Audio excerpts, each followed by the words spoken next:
السلام عليكم ورحمة الله وبركاته. إن الحمد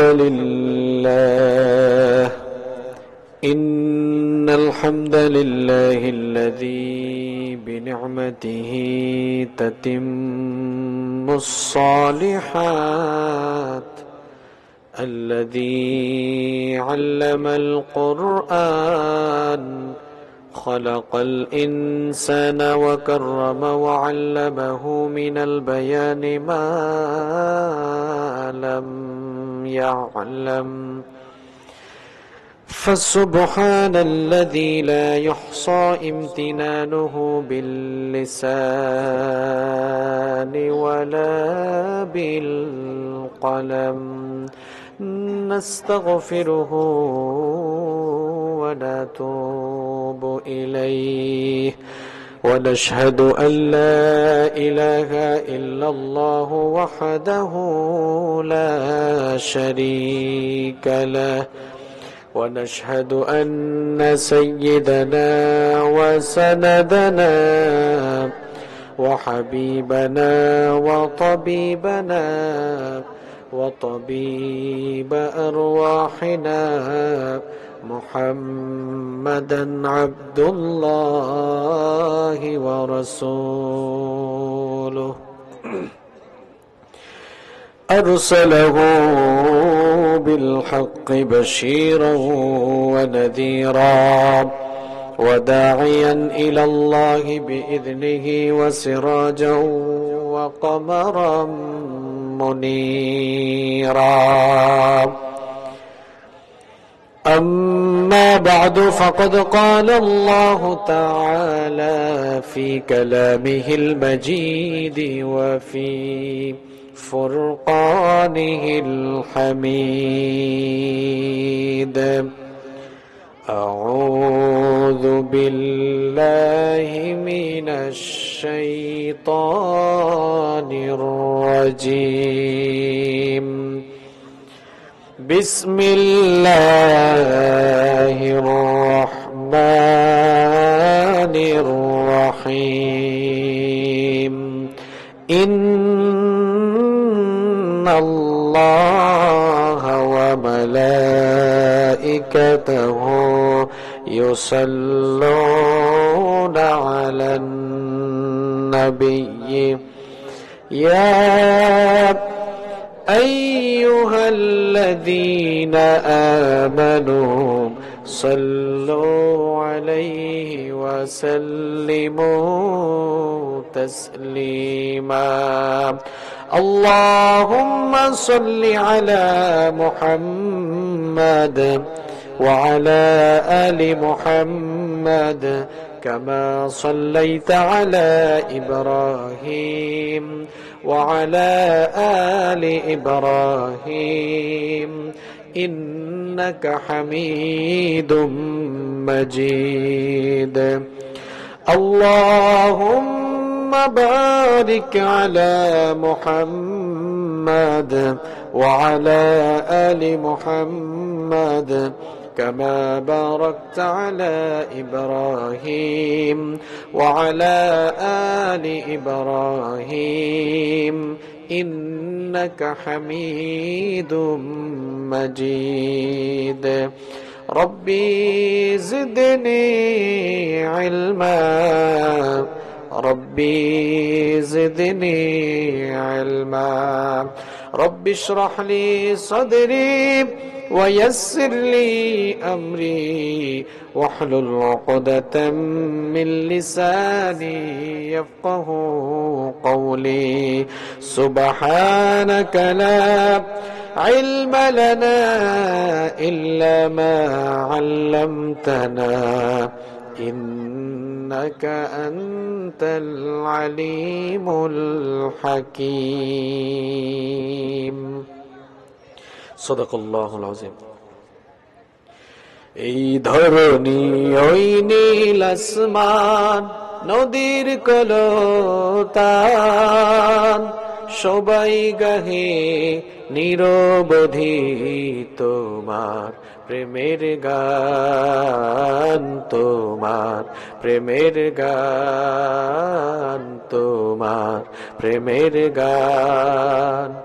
এই ধরণী ওই নীল আসমান, নদীর কলতান, সবাই গাহে নিরবধি তোমার প্রেমের গান তোমার, প্রেমের গান তোমার, প্রেমের গান। সাজ সকালে পাখিরা সব জপে তোমার নাম, ঝর্ণা ঝরে তোমার নামে নিত্য বিরাম। সাজ সকালে পাখিরা সব জপে তোমার নাম, ঝর্ণা ঝরে তোমার নামে নিত্য বিরাম। সাগর ঢেউয়ের মাঝে শুনি, সাগর ঢেউয়ের মাঝে শুনি তোমার গুণগান, তোমার গুণগান, তোমার গুণগান। এই ধরণী ওই নীল আসমান, নদীর কলতান, সবাই গাহে নিরবধি তোমার প্রেমের গান, তোমার প্রেমের গান, তোমার প্রেমের গান। কোকিল ডাকে কুহু কুহু মনের হরষে, তোমারি নাম শুনি প্রভু মৃদু বাতাসে। কোকিল ডাকে কুহু কুহু মনের হরষে, তোমারি নাম শুনি প্রভু মৃদু বাতাসে। ভ্রমর বলে গুনগুনিয়ে, ভ্রমর বলে গুনগুনিয়ে তুমি মহিয়ান, তুমি মহিয়ান, তুমি মহিয়ান। এই ধরণী ওই নীল আসমান, নদীর কলতান, সবাই গাহে নিরবধি তোমার প্রেমের গান, তোমার প্রেমের গান, তোমার প্রেমের গান। পড়েন আলহামদুলিল্লাহ। বাংলাদেশের আধ্যাত্মিক রাজধানী সিলেট জেলার বিশ্বনাথ উপজেলার ঐতিহ্যবাহী তফসিরুল কোরআন পরিষদ ট্যাংরা এর উদ্যোগে আয়োজিত আজকের এই 19তম তফসিরুল কোরআন মাহফিল। আপনাদের এলাকার নাম খুব সুন্দর, ট্যাংরা। ট্যাংরা মাছ কি বেশি পাওয়া যায় এই এলাকায়, নাকি ট্যাংরা মাছ খুব পছন্দ করেন আপনারা? ট্যাংরা মাছ পছন্দ করেন? কথা বলতে পারেন না আপনারা? হ্যাঁ,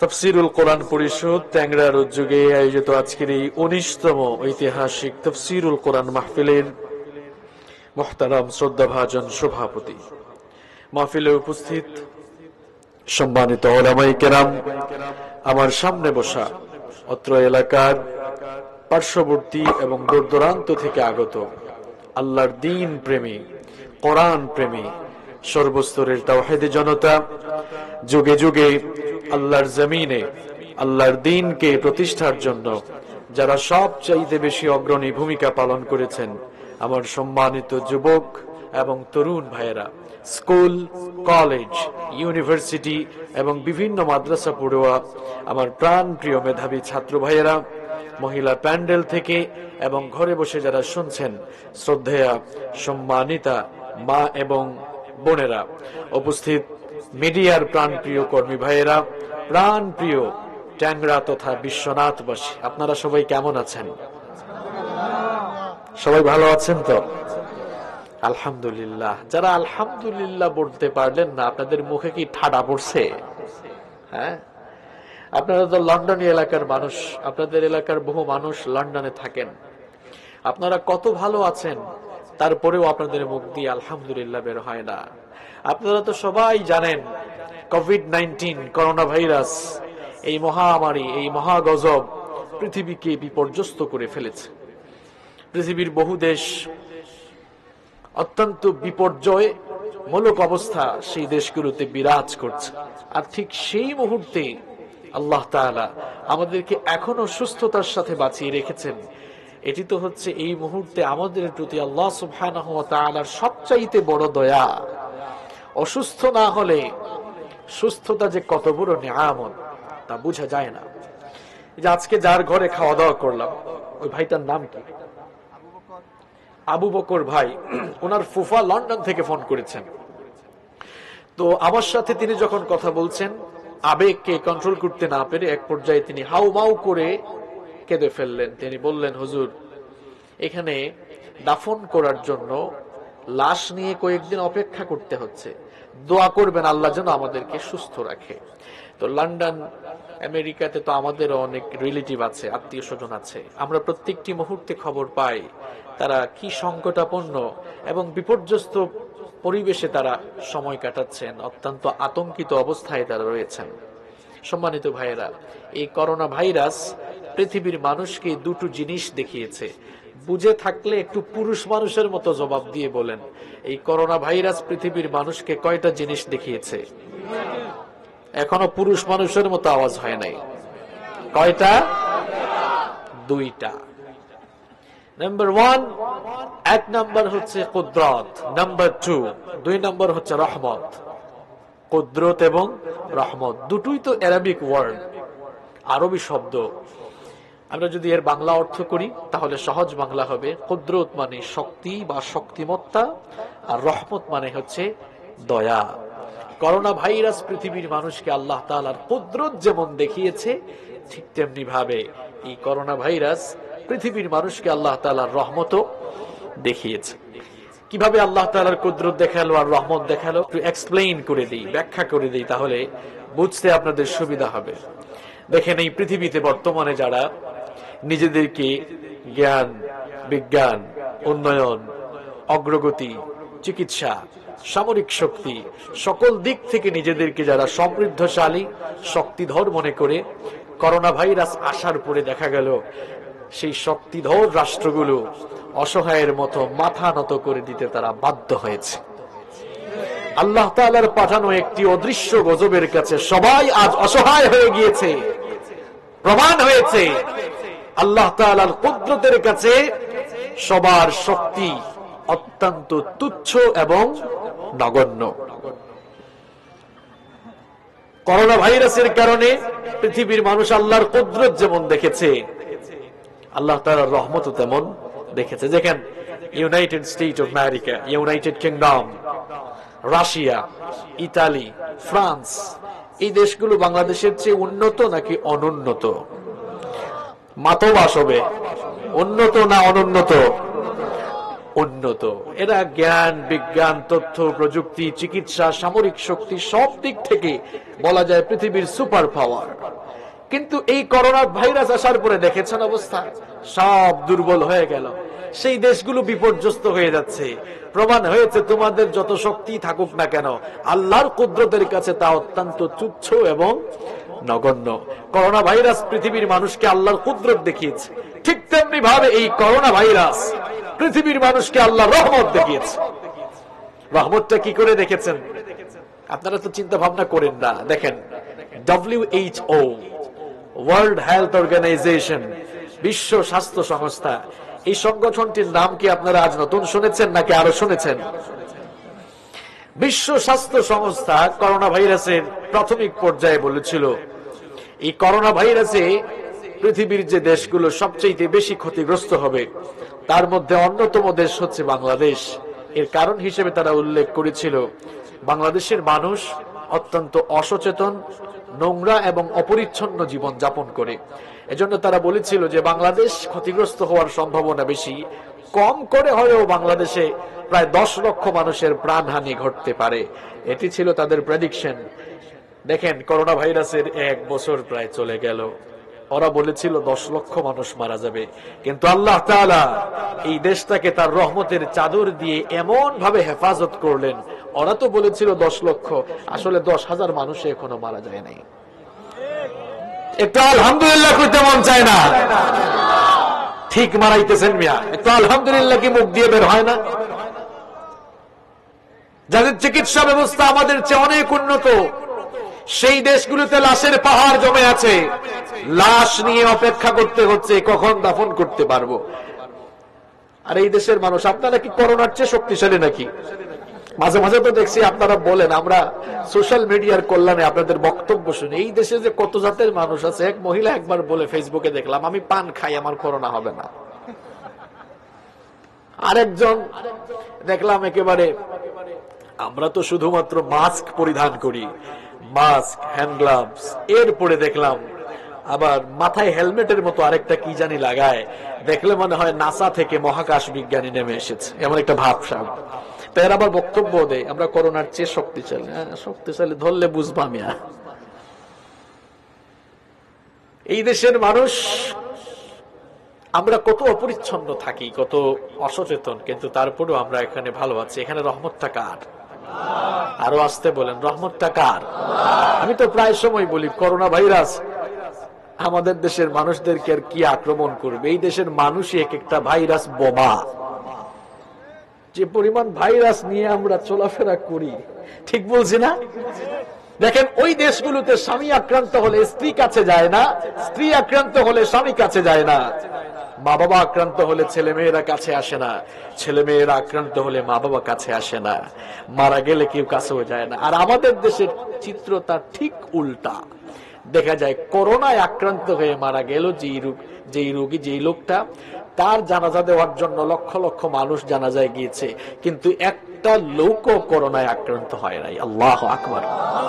দেখেন, এই সিলেটের মেয়র, সাবেক মেয়র বদরুদ্দিন আহমেদ কামরান, তো তিনিও তো করোনায় আক্রান্ত হয়ে মারা গিয়েছিলেন। জানাজায় এত মানুষ হইল, কেউ কি আক্রান্ত হয়েছে? এই যে ব্রাহ্মণবাড়িয়ার মরহুম হাফেজ মাওলানা জুবায়ের আহমদ আনসারী রাহিমাহুল্লাহ, তিনি মারা যাওয়ার পরে তার জানাজায় লক্ষ লক্ষ মানুষ হয়েছিল, করোনা আক্রান্ত হয়ে মারা গিয়েছিলেন। লক্ষ লক্ষ মানুষ সেখানে হলো, একজন লোক করোনায় আক্রান্ত হয়েছে? কথা বল না কেন? হয়েছে। এখানে রহমতটা কার? এবার আসেন, যে কথাগুলো বললাম এগুলো ফাও ফাও বলি নাই, প্রিয় ভাইয়েরা। দেখেন, লন্ডনের মতো দেশ, আমেরিকার মতো দেশ, যাদের চিকিৎসা ব্যবস্থা পৃথিবীর সবচাইতে উন্নত চিকিৎসা ব্যবস্থা, এই দেশগুলো লন্ডভন্ড বিপর্যস্ত হয়ে যাচ্ছে, আর আমরা এত ভালো আছি, এত ভালো আছি, আলহামদুলিল্লাহ। আক্রান্তের হারও কম, মৃত্যুর হারও কম। এবার আমাকে বলেন, আমরা যে ভালো আছি, আমরা কি এমনি এমনি ভালো আছি না কিছু কারণ আছে? কিছু কারণ আছে। কি কারণ আছে সেটা জিজ্ঞেস করলে জানি না আপনারা কয়জন বলতে পারবেন। একটু চিন্তা ভাবনা করতে হবে যে পৃথিবীর বিভিন্ন দেশগুলো লন্ডভন্ড বিপর্যস্ত হয়ে যাচ্ছে, আর আমরা এখনো ভালো আছি কেন? আমি আমার ক্ষুদ্র রিসার্চে, আমি আমার ক্ষুদ্র গবেষণায় এর কিছু কারণ খুঁজে বের করেছি, এবং আমিও কনফার্ম যে আপনারা সবাই আমার সাথে একমত হতে বাধ্য হবেন। আমি চিন্তা করে দেখলাম, এই দেশের মানুষ এত অসচেতন, নোংরা এবং অপরিচ্ছন্ন জীবনযাপন করার পরেও এই জন্যই এত ভালো আছে, কারণ এটি হচ্ছে পৃথিবীর একমাত্র দেশ, এই দেশে সবচাইতে বেশি পরিমাণ দিন চর্চা হয়। পৃথিবীর একমাত্র দেশ বাংলাদেশ। এই দেশে যতগুলো হাফেজি মাদ্রাসা রয়েছে, যতগুলো কওমি মাদ্রাসা রয়েছে, যতগুলো আলিয়া মাদ্রাসা রয়েছে, পৃথিবীর কোন দেশে এত দ্বীনি প্রতিষ্ঠান আছে? এই মহিলার মতো এমন করেন, একটু জবাব টবাব দিয়েন। মাতক্কা মাতালের বনে। এই দেশকে আল্লাহ তাআলা এমনি এমনি ভালো রাখছেন না, এই দেশকে আল্লাহ তাআলা এজন্যই ভালো রাখছেন কারণ এই দেশে দিন চর্চা সবচাইতে বেশি হয়। এটি পৃথিবীর একমাত্র দেশ, এই দেশে আল্লাহর জিকিরও সবচাইতে বেশি হয়। এটি পৃথিবীর একমাত্র দেশ, শীতের সিজন আসলে দেখা যায় একটানা 5 মাস 6 মাস এই দেশের শহরে বন্দরে গ্রামে গঞ্জে পাড়ায় পাড়ায় প্রত্যেকটি রাতেই কোথাও না কোথাও থেকে কোরআনের মাহফিল থেকে কোরআনের সাউন্ড ভেসে আসে। পৃথিবীর অন্য কোনো দেশ আপনি পাবেন না যেই দেশে লাগাতার 5-6 মাস তাফসীরের মাহফিল হয়। আছে? কথা বলেন আছে? কারু চিল্লাই সিন্নি ঘাও, এগুলাই তো বুঝো না। এখন এক শ্রেণীর আবু জেহেলীয় লোক পয়দা হইছে, এরা কোরআনের মাহফিলে বাধা দেয়। এরকম আবু জেহেল কিন্তু আমাদের হুজুরদের ভিতরেও আছে। ওই দিন এক ওসি সাহেব বললেন যে হুজুর, আমরা তো অবাক হয়ে গেলাম, এই মাহফিলটা যেন না হয়, থানায় কিছু লোক অভিযোগ নিয়ে এসেছে, তারা আপনাদের মতোই টুপি পড়া, আপনাদের মতোই দাড়ি টাড়ি দেওয়া। দেখেন, এই মৌলভীবাজারে আমাদের একটা প্রোগ্রাম, আমার নিজেরও একটা প্রোগ্রাম বন্ধ করে দিয়েছে। সবচেয়ে খারাপ লেগেছে, আমি সিলেটের সন্তান, যদিও আমি চিটাগাংয়ে থাকি, তারপরেও তো আমি আপনাদের ছেলে। আমার খারাপ লেগেছিল ওই দিন এই জন্য যে আমি সিলেটের সন্তান হয়ে সিলেটে আমার মাহফিলটা বন্ধ করে দিল। এটা প্রশাসনও বন্ধ করে নাই, আওয়ামী লীগও বন্ধ করে নাই। বন্ধ যারা করেছে তারা কিন্তু কিছু দাড়ি টুপি দেওয়া হুজুররা। তখন আমি ওসি সাহেবকে বললাম যে ওসি সাহেব, আমরা এতদিন মনে করতাম যে আবু জেহেল মনে হয় ডানে বামে সামনে পিছনে হাঁটাহাঁটি করে, কিন্তু হুজুরদের লেবাসের উপরে যে আবু জেহেল উঠছে এটা এখানে আসার পরে টের পাইলাম। তো সেই সকল হুজুরদের পরিণতিও ভালো হবে না। যারা ইতিপূর্বে ষড়যন্ত্র করে মাহফিল বন্ধ করেছে, দেখা যাচ্ছে এখন তাদের মাহফিল বন্ধ হচ্ছে। এখনো যারা কোরআনের মাহফিল গুলো ইন্ধন দিয়ে বন্ধ করছেন, আল্লাহর কসম করে বলছি একই পরিণতি আপনাদের হবে। এইসব ছেড়ে দিন, এগুলো ঠিক নয়, এগুলো ভালো নয়। আল্লাহ সবাইকে বুঝার তৌফিক দান করেন। প্রিয় ভাইয়েরা, তাহলে আমরা বেশি বেশি আল্লাহর জিকির করব, রাজি আছেন? তো এই প্যান্ডামিক সিচুয়েশনে আপনারা ভালো আছেন, এজন্য প্রশংসা আদায় করা দরকার কার? এজন্য জবান ছেড়ে শরীরের সকল শক্তি গলার মাঝ বরাবর এনে আকাশ বাতাস প্রকম্পিত করে সবাই একটু আল্লাহর শুকরিয়া করেন, আলহামদুলিল্লাহ। সম্মানিত ভাইয়েরা, আমরা কোরআনের মাহফিলে এসেছি, এই জন্য একটি বই থেকে আমরা অল্প কয়েক মিনিট কথা বলবো এবং শুনবো ইনশাআল্লাহ। যে বই থেকে আমরা কথা বলবো এবং শুনবো সেই বইটার নাম কি? সবাই তো জবাব দিলেন না। সেই বইটার নাম কি? কিতা যারা মাতেন না এরা কিতা তোল থাকি খেরা তোলিয়া খের আবার মুখ হারাইয়া খেরুর জীবন না কিতা ইনা আমার সামনে মাথা লাগবো না, মাইতা কিন্তু টাকা যাইতো পুরা ক্লাস মাথা লাগবে। এটা ক্লাস, এখন ক্লাস চলে, বুঝছেন না? হাউকা হাউকি চিল্লা চিল্লি আর কিচ্ছার ওয়াজ হইতো না, শিখার ওয়াজ হইব না ইনশাআল্লাহ। বেজার হয়ে গেল নেই, মাঝে মাঝে তুরা তুরা মিক্সিং হয়ে যাব, অসুবিধা আছে না। আমি যে সিলেটি এটাও তো বুঝার দরকার, কারণ আপনারা তো অনেক নন সিলেটি মনে করেন, ঠিক নেই? আমরা একটি বই থেকে কথা বলবো এবং শুনবো ইনশাআল্লাহ। যে বই থেকে আমরা কথা বলবো সেই বইটার নাম কি? আল কোরআন। এই কিতাব নাজিল করেছেন কে? এই কিতাবের ভেতরে কোনো ভুল আছে, কোনো সন্দেহ, কোনো ডাউট কিংবা কোনো মিস ইনফরমেশন আছে? থাকবেই বা কিভাবে? কারণ এই কিতাব তো নাজিল করেছেন তিনি, যিনি সকল প্রকার দোষ ত্রুটি দুর্বলতা এবং অক্ষমতা থেকে মুক্ত, যেই মহান সত্তা, তিনি কে? তিনি এই কিতাব নাজিল করেছেন এবং এই কিতাবের অথেন্টিসিটির ব্যাপারে এই কিতাবের শুরুতেই বলেছেন, যালিকাল কিতাব লা রাইবা ফি হুদাল লিল মুত্তাকিন। This is the book, the most authentic book in this world, whereof there is no doubt about it, and it's a guidance for those who are muttaqin. এটি এমন একটি কিতাব, এটি এমন একটি মহাগ্রন্থ, এর ভেতরে কোন প্রকার সন্দেহ নেই, কোন প্রকার সংশয় নেই। এমনকি সন্দেহ আছে এ ব্যাপারেও সন্দেহ করা যায় না। আল্লাহ আকবার। মুত্তাকিনদের জন্য, আল্লাহ তাআলাকে যারা ভয় করে চলে, আল্লাহকে যারা মেনে চলে, তাদের জন্য এই কিতাবকে হেদায়েতের গাইডলাইন বানিয়ে নাজিল করেছেন কে? এবার সবাই বুঝে শুনে জবাব দেন, এই কিতাব যে ফেরেশতার মাধ্যমে নাজিল হয়েছে সেই ফেরেশতার নাম কি? জিবরিল। এবার বলেন তো, যার উপরে এই কোরআন নাজিল হয়েছে তার নাম কি? মুহাম্মাদুর রাসূলুল্লাহ সাল্লাল্লাহু। এবার জবাব দেন, এই কোরআন কতদিনে নাজিল হয়েছে? মাশাআল্লাহ, জানেন আপনারা কতদিনে? সুদীর্ঘ 23 বছরে আল্লাহর কিতাব নাজিল হয়েছে। প্রিয় ভাইয়েরা, একটু কান লাগান, আমার কথা কিন্তু শুরু হয়ে গেছে। মূল জায়গায় চলে আসছি, আর এদিক সেদিক তাকানোর কোন সুযোগ নেই। এবার দেখেন তো, এই কিতাব আল্লাহ তাআলা চাইলে কি একবারে নাজিল করতে পারতেন না? পারতেন কিনা? একবারে পুরা 30 পারা কোরআন নাজিল করলাম, পারতেন কিনা?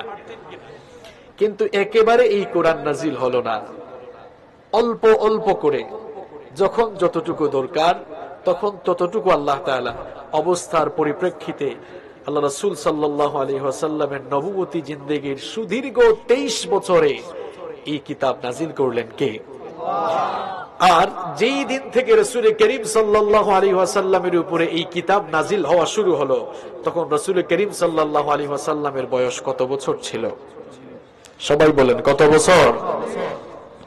এই কোরআন যেদিন থেকে নাজিল হলো, কোরআন নাজিল হওয়ার পর থেকে রাসূল করিম সাল্লাল্লাহু আলাইহি ওয়াসাল্লাম এই কোরআনের প্রচার প্রসার করতে গিয়ে কি কি বাধা বিপত্তির সম্মুখীন হয়েছিলেন, এই কোরআন বিশ্বময় ছড়িয়ে দেওয়ার জন্য, কোরআনময় একটি সমাজ, কোরআনময় একটি রাষ্ট্র গঠনের জন্য রাসূল করিম সাল্লাল্লাহু আলাইহি ওয়াসাল্লাম যে সকল দুর্বিষহ যন্ত্রণা সহ্য করেছিলেন, যে ভয়াবহ পরিস্থিতির মোকাবেলা করেছিলেন, আমরা আজ সেগুলো আল্লাহর কোরআন, রাসূলের হাদিস এবং নির্ভরযোগ্য সিরাতের গ্রন্থসমূহ থেকে জানার চেষ্টা করব ইনশাআল্লাহ।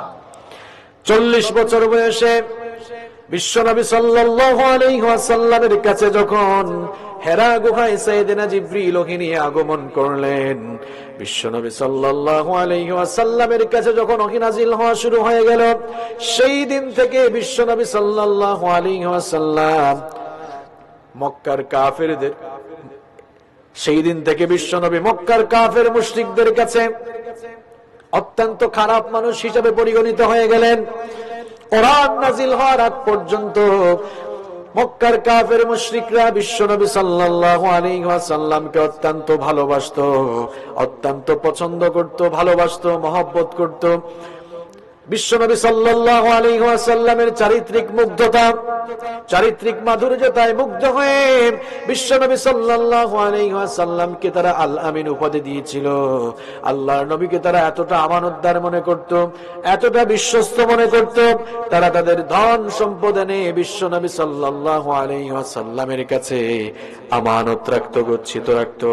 যেই নবীকে তারা এত পছন্দ করত, এত ভালোবাসত, এত বিশ্বাস করত, এত আমানতদার মনে করত, 40 বছর বয়সে যখন বিশ্বনবী সাল্লাল্লাহু আলাইহি ওয়াসাল্লামের উপরে কোরআন নাজিল হওয়া শুরু হয়ে গেল, সেই দিন থেকে আমার নবী সেই কাফের মুশরিকদের কলিজার দুশমন হয়ে গেলেন। যেই দিন থেকে আমার নবীর উপরে কোরআন নাজিল হওয়া শুরু হয়ে গেল, সেই দিন থেকে নবীজি তাদের কাছে খারাপ মানুষ হিসেবে পরিগণিত হয়ে গেলেন। এতদিন তারা যেই নবীকে মহব্বত করেছিল, এতদিন তারা যেই নবীকে ভালোবেসেছিল, আল আমিন বলেছিল, এবার তারা সেই নবীকে গালিগালাজ শুরু করলো, অকথ্য ভাষায় কটাক্ষ করা শুরু করলো, আমার নবীকে নিয়ে ঠাট্টা উপহাস করা শুরু করে দিল। কোরআনে কারীমে রব্বুল আলামিন সেই সকল কাফের মুশরিকদের ঠাট্টা উপহাসের ভাষাগুলো তুলে দিয়েছেন। কোরআনে কারীমের 15 নম্বর সূরা সূরাতুল হিজরের 6 নম্বর আয়াতে রব্বুল আলামিন বলছেন, ওয়াকালু ইয়া আইয়ুহাল্লাযী নুজ্জিলা আলাইহি যিকরু ইন্নাকা লামাজনুন। আল্লাহ তাআলা বলছেন, ওই কাফেরেরা বলতো, যেই লোকটার উপরে এই জিকির তথা কোরআন নাজিল হয়, এই লোকটা পাগল ছাড়া আর কিছুই নয়। আবার কোরআনে কারীমের 38 নম্বর সূরা সূরাতুস সাদের 4 নম্বর আয়াতে রব্বুল আলামিন বললেন, ওয়াজিবু আন জাআহুম মুনযিরুম মিনহুম ওয়াকালাল কাফিরুনা হাযা সাহিরুন কাযযাব। আল্লাহ তাআলা বলছেন, তারা অবাক হয়ে যেত, বিস্মিত হয়ে যেত, হতবাক হয়ে যেত। তাদেরই মধ্য থেকে একজন লোককে নবুয়তের জন্য নির্বাচন করা হলো, এজন্য তারা অবাক হয়ে যেত। অবাক হয়ে তারা বলতো, ওয়াকালাল কাফিরুনা হাযা সাহিরুন কাযযাব। তারা বলতো, যে এই লোকটা তোমাদেরকে কোরআন শোনায়, কোরআনের দাওয়াত দেয়, এই লোকটা জাদুকর আর মিথ্যাবাদী ছাড়া আর কিছুই নয়। নাউযু বিল্লাহি মিন যালিক। আমার ভাইয়েরা, কান লাগান একটু দেখেন, 40 বছর পর্যন্ত যেই নবীকে তারা ভালোবাসতো, পছন্দ করত, মহব্বত করত, আল আমিন বলে রাখতো, শুধুমাত্র আল্লাহর কোরআন নাজিল হয়ে যাওয়ার পর কোরআন প্রচারের কারণে একই লোক তাদের চোখের দুশমন হয়ে গেলেন। এবার আল আমিন পাগল হয়ে গেলেন, জাদুকর হয়ে গেলেন, মিথ্যাবাদী হয়ে গেলেন, গণক হয়ে গেলেন, কবি হয়ে গেলেন। অপরাধটা কি? তিনি কি কারো ধন সম্পদ লুট করেছেন? কথা কন না কেন? কারো ধন সম্পদ লুট করেছেন? কারো ঘর বাড়ি দখল করেছেন? কারো জায়গা জমি দখল করেছেন? না, অপরাধ হলো আল্লাহর জমিনে আল্লাহর দ্বীনের দাওয়াত শুরু করা। আমার ভাইয়েরা, বিশ্বনবী সাল্লাল্লাহু আলাইহি ওয়াসাল্লাম যখন কোরআনের দাওয়াত শুরু করলেন, কাফের মুশরিকরা এমন ভাবে গালাগালি শুরু করলো, ঠাট্টা উপহাস শুরু করলো। আমার নবী যেন ফ্রাস্ট্রেট হয়ে না যান, আমার নবী যেন হতাশ হয়ে না যান, বিচলিত হয়ে না যান। এই জন্য রব্বুল আলামিন আয়াত নাজিল করে সান্ত্বনা দিলেন। আল্লাহ তাআলা আয়াত নাজিল করে জানালেন, ওয়ালি রব্বিকা ফাসবির।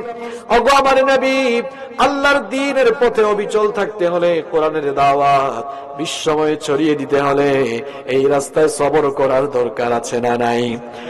আল্লাহ তাআলা জানিয়ে দিলেন, সবরের নীতি অবলম্বন করে আল্লাহর দ্বীনের পথে দাওয়াতি কর্মসূচি চালিয়ে যান। বিশ্বনবী সাল্লাল্লাহু আলাইহি ওয়াসাল্লাম সবরের নীতি অবলম্বন করে, ধৈর্যের নীতি অবলম্বন করে করে আল্লাহর দ্বীনের দাওয়াত 3 বছর গোপনে গোপনে দিলেন। 3 বছর গোপনে গোপনে আল্লাহর দ্বীনের দাওয়াত দেওয়ার পর এবার আল্লাহ তাআলা তার হাবিবের কাছে ওহী নাযিল করলেন, ওয়া আনযির আশীরাতাকাল আকরাবিন। ও আমার হাবিব, গোপনে গোপনে বহু দাওয়াত দিয়েছেন, এবার প্রকাশ্যে বের হয়ে যান। আপনার নিকটাত্মীয়, আত্মীয় স্বজন যারা আছে সবাইকে এবার প্রকাশ্যে দাওয়াত দেওয়া শুরু করেন। বিশ্বনবী সাল্লাল্লাহু আলাইহি ওয়াসাল্লামকে যখন প্রকাশ্যে দ্বীনের দাওয়াত দেওয়ার নির্দেশ দেওয়া হলো, বুখারীর বর্ণনা, বিশ্বনবী সাল্লাল্লাহু আলাইহি ওয়াসাল্লাম সাফা পাহাড়ে আরোহণ করলেন। সাফা পাহাড়ে আরোহণ করে ডাক দিলেন, ইয়া সাবাহা, হে লোকেরা সাবধান হও, হায় সকাল, হায় সকাল, সবাই সাবধান হও। এরপরে আল্লাহর নবী সকল কাফের মুশরিকরা যখন সাফা পাহাড়ের চতুর্দিকে সমবেত হলো, আল্লাহর নবী তাদের প্রতি সম্বোধন করে বললেন, আরাআইতুম লাউ আখবারতুকুম আন্না খাইলাম বিসিফিন হাদাল জাবাল তুরিদু আন তুগীরা আলাইকুম আকুনতুম মুসাদ্দিকিয়া। বিশ্বনবী সাল্লাল্লাহু আলাইহি ওয়াসাল্লাম তাদেরকে বললেন, ও কাফের মুশরিকরা, শোনো শোনো, আমি যদি তোমাদেরকে বলি এই পাহাড়ের অপর প্রান্তে শত্রুপক্ষ তোমাদেরকে আক্রমণ করার জন্য প্রস্তুতি নিয়েছে, তোমরা কি আমার কথা বিশ্বাস করবে নাকি? সকল কাফের মুশরিকরা সমস্যারে জবাব দিয়েছিল, ওগো মুহাম্মদ, জীবনে কখনো তোমাকে মিথ্যা বলতে শুনি নাই, তুমি যদি বলো তাহলে অবশ্যই বিশ্বাস করব। তাদের এই কথা শুনে বিশ্বনবী সাল্লাল্লাহু আলাইহি ওয়াসাল্লাম তখন বললেন, ফাইন্নী নাযীরুল লাকুম বাইনা ইয়াদাই আযাবুন শাদীদ। তোমরা যদি আমাকে এতই বিশ্বস্ত মনে করো, তাহলে আমি তোমাদেরকে বলছি, শোনো, আল্লাহ তাআলা আমাকে তোমাদের জন্য সতর্ককারী হিসেবে প্রেরণ করেছেন। আমাকে আল্লাহ তাআলা নবুয়ত দিয়েছেন, রিসালাত দিয়েছেন। সুতরাং আমার নবুয়ত আর রিসালাত মেনে আল্লাহর দ্বীন কবুল করে মুসলমান হয়ে যাও। এই কথা শোনা মাত্রই কাফের মুশরিকদের কলিজায় আগুন ধরে গেল। তখন তারা বলেছিল, মা জামাতানা ইল্লা লিহাযা, এমন কথা বলার জন্য কি আমাদেরকে ডেকে নিয়ে এসে বিরক্ত করেছো নাকি? আল্লাহর নবীর আপন চাচা আবুল আহাব সেখানে উপস্থিত ছিল। আবুল আহাব তখন তার রাগকে কন্ট্রোল করতে না পেরে আল্লাহর নবীকে গালি দিয়ে বলেছিল, তাব্বাল্লাকা ইয়া মুহাম্মদ, মুহাম্মদ তুমি ধ্বংস হয়ে যাও, নাউযু বিল্লাহি মিন যালিক। আল্লাহর নবীকে যখন তার আপন চাচা আবুল আহাব গালি দিল, আল্লাহ তাআলার শান এগিয়ে লাগলো। সঙ্গে সঙ্গে রব্বুল আলামিন আবুল আহাবের নামে গালির জবাব হিসাবে সূরা নাজিল করলেন, তাব্বাত ইয়াদা আবি লাহাবিন ওয়া তাব মা আগনা আনহু মালুহু ওয়া মা কাসাব সায়াসলা নারান যাতা লাহাবিন ওয়া ইমরাআতুহু হাম্মালাতাল হাতাব ফি জিদিহা হাবলুম মিন মাসাদ। আল্লাহ তাআলা আয়াত নাযিল করলেন, তাব্বাত ইয়াদা আবি লাহাবি ওয়া তাব, ধ্বংস হোক আবু লাহাবের দুহাত এবং ধ্বংস হোক সে নিজেও। মা আগনা আনহু মালুহু ওয়া মা কাসাব, তার ধন সম্পদ কোনো কাজে লাগবে।